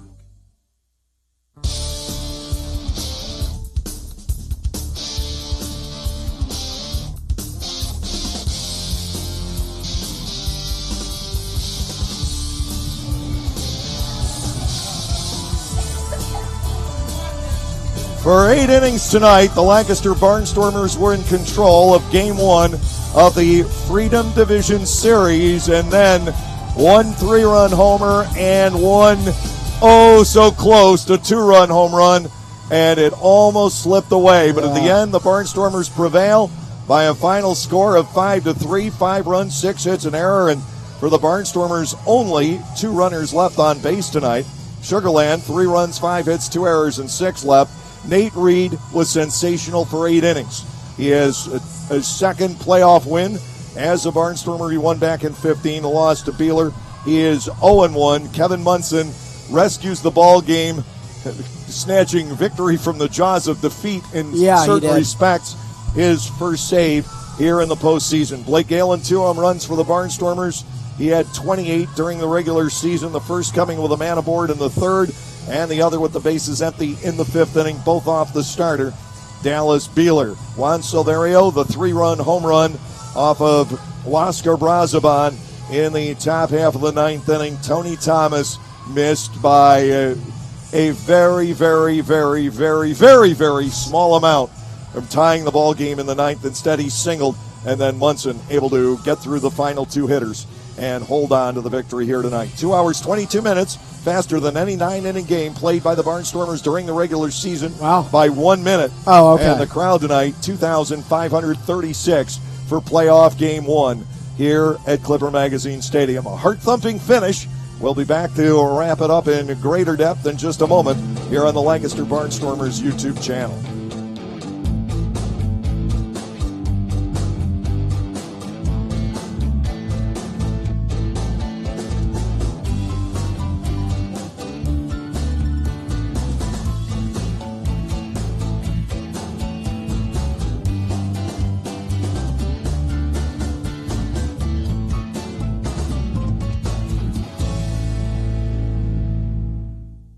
Like craft beers, local wines? Well, the best place to be in Lancaster then is Clipper Magazine Stadium. That's right, all new for 2018 is the Broken Bat deck down the right field line. The Broken Bat will feature more than 20 local craft breweries and product from 2 local wineries. If something with a little more kick is your adult beverage of choice, a local distillery is part of the Broken Bat as well. Food will be sold off a pub-style menu, so get together, hang out with your friends, make some new ones, and enjoy a night of craft beer sampling along with the Barnstormers game.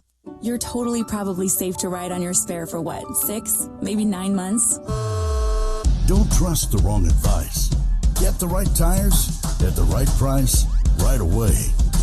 It's what we've been doing at Jack Williams Tire right here in Pennsylvania since our family started this business back in 1929. Because doing things the right way is just the Williams way. Get the right tires right now at jackwilliams.com. The Lancaster Barnstormers barely survive here in Game 1, but survive they do, holding on to what was all along a 5-0 lead behind a sensational performance from Nate Reed. The bullpen had its struggles in the top of the 9th. Sugar Land roaring back and coming very, very close to tying it up in the 9th inning. The Barnstormers, though, win it 5-3. They are up a game in the best-of-5 series, and it would look to make it 2-zip here tomorrow night. The Barnstormers got the first run of the night off of Dallas Beeler in the bottom of the 2nd inning. Conrad Greger, he's been a great signing for the Barnstormers. They picked him up from the Rockland Boulders once they got knocked out of the playoffs. Greger singled into center field, stole second base, and came home when Trayvon Robinson unloaded a drive over the head of the center fielder Anthony Giansani for a double. Lancaster was up 1-0. The Barnstormers continued to score. Blake Galen lined a 2-run home run off the Tents in right field in the 3rd inning. In the 4th, the Barnstormers scored in a bit more of an unusual manner. Greger led off with a single to right. He was forced 5-4 by Trayvon Robinson. Casey Hobson scored on catcher's interference and Robinson was then able to score from second base on an RBI single into left field by Trayvon Robinson. A ball slapped just out of the reach of the shortstop Alvaro Rondon.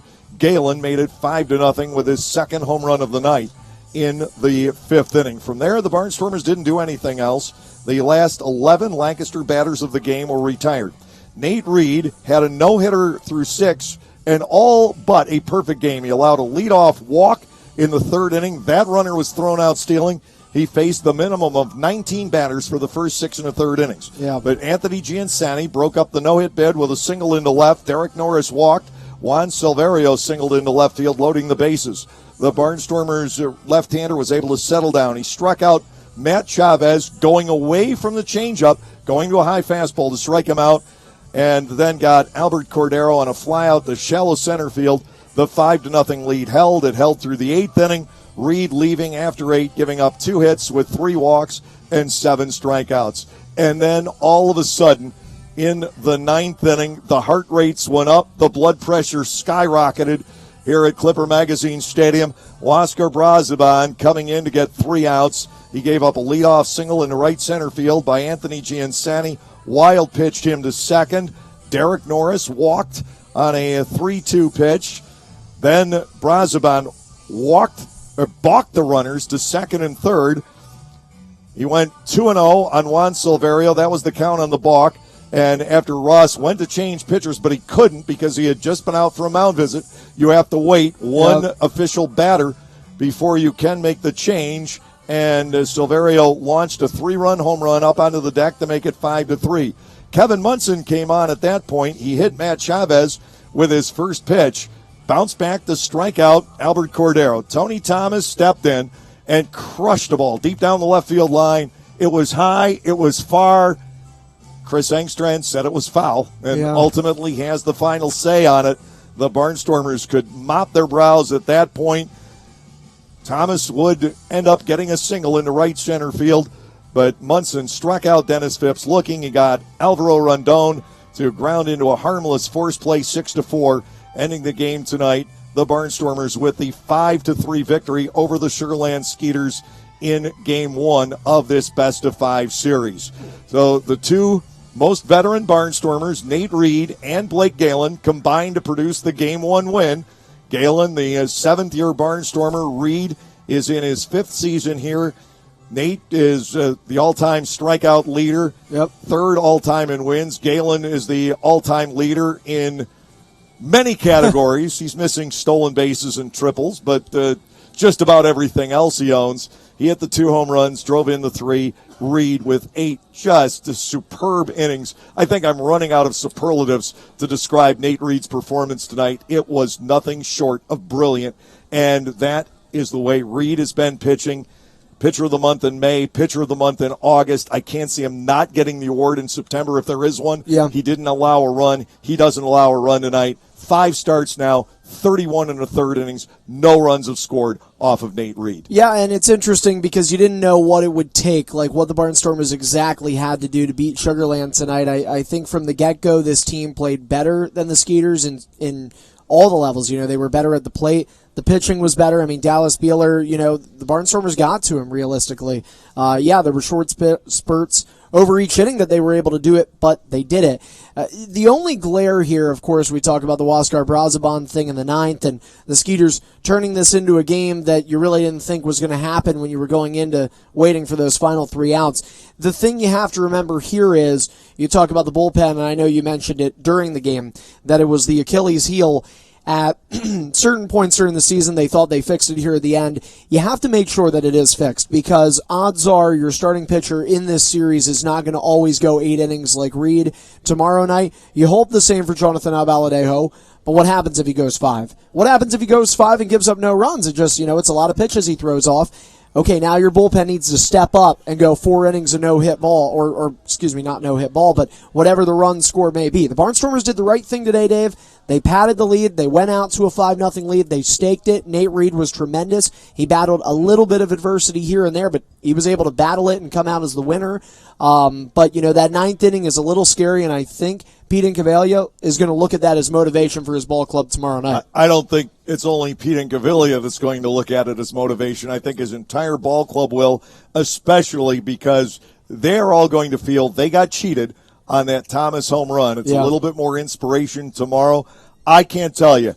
The reason I said it was fair, and I've been deceived by this before, because a Barnstormer or a visiting outfielder doesn't go back to the pole on a ball like that in left field here because he's cutting across. That wall cuts in, and Robinson pulled up about 10 feet away from the foul pole in fair territory. It makes you think that the ball is fair.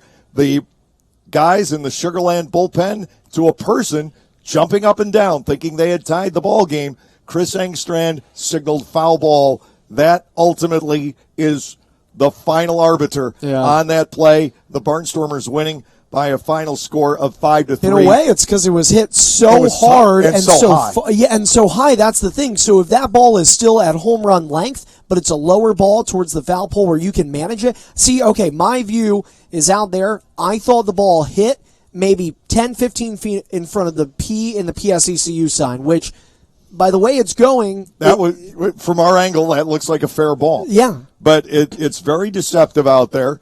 And Chris Engstrand, you have to believe, had the better angle from down at third base. Do. We have the four-man umpiring crew, and because you've got the four-man umpiring crew, he was right on the line in that situation. If you have a three-man crew, then the call belongs to the home plate umpire, Tim Detweiler. Yeah. And how did he see it? Engstrand saw it as foul. The Barnstormers are able to hold on for the 5-3 victory here tonight. Obviously, we don't have any other games around the Atlantic League tonight. We'll take another gander at the Major League scoreboard as they're a couple weeks away from wrapping it all up. Bottom of the seventh at Yankee Stadium. The Red Sox leading the Yankees 1-0. If the Red Sox win that game, the Yankees will be relegated to the wild card game.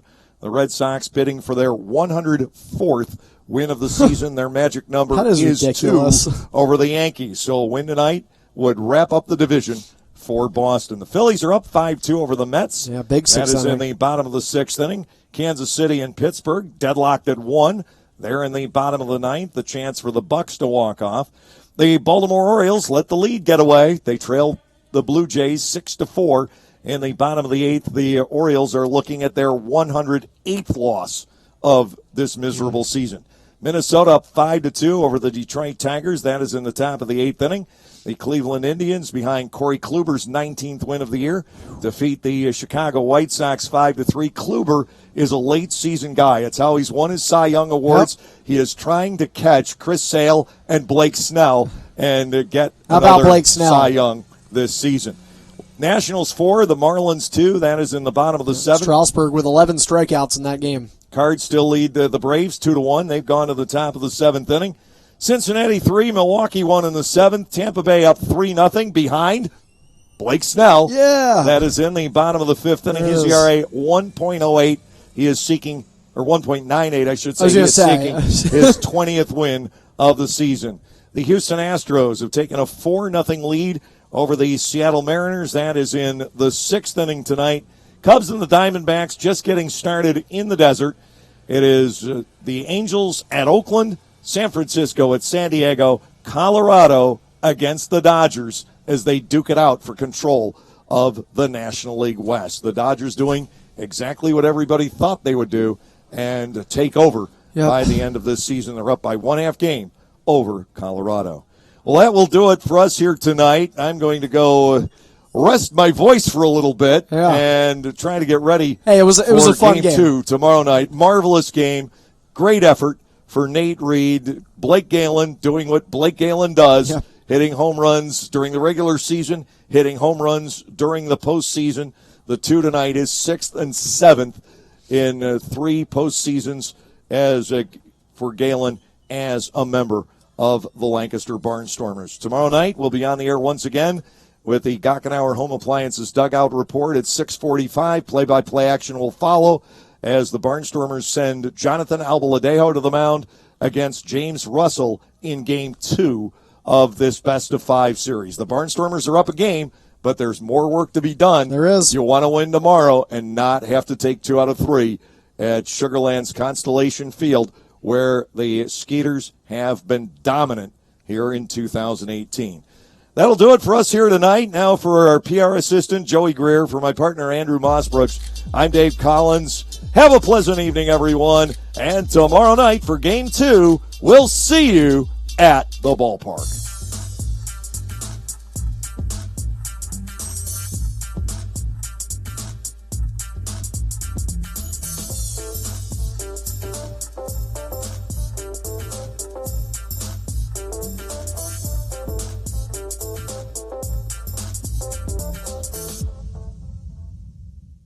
You can measure the power of the Lexus LS500's twin-turbocharged engine, the responsiveness of its adaptive variable suspension, and the clarity of its available 23-speaker audio system. But the only way to truly understand it is to experience it. Discover the feeling only a Lexus can bring at the Golden Opportunity Sales Event, with exceptional offers on our most luxurious models, now until September 4th. See Bobby Rahal Lexus in Mechanicsburg. Click the banner to discover more. So, John, what should the Eagles' focus be this season? Eagles Fast Play for sure. As opposed to what? I'm talking Eagles Fast Play tickets from the Pennsylvania Lottery. Playing's faster than our wide receiver running a slant. Faster than our defense blitzing the QB? Oh, yeah. The game's got progressive top prizes, plus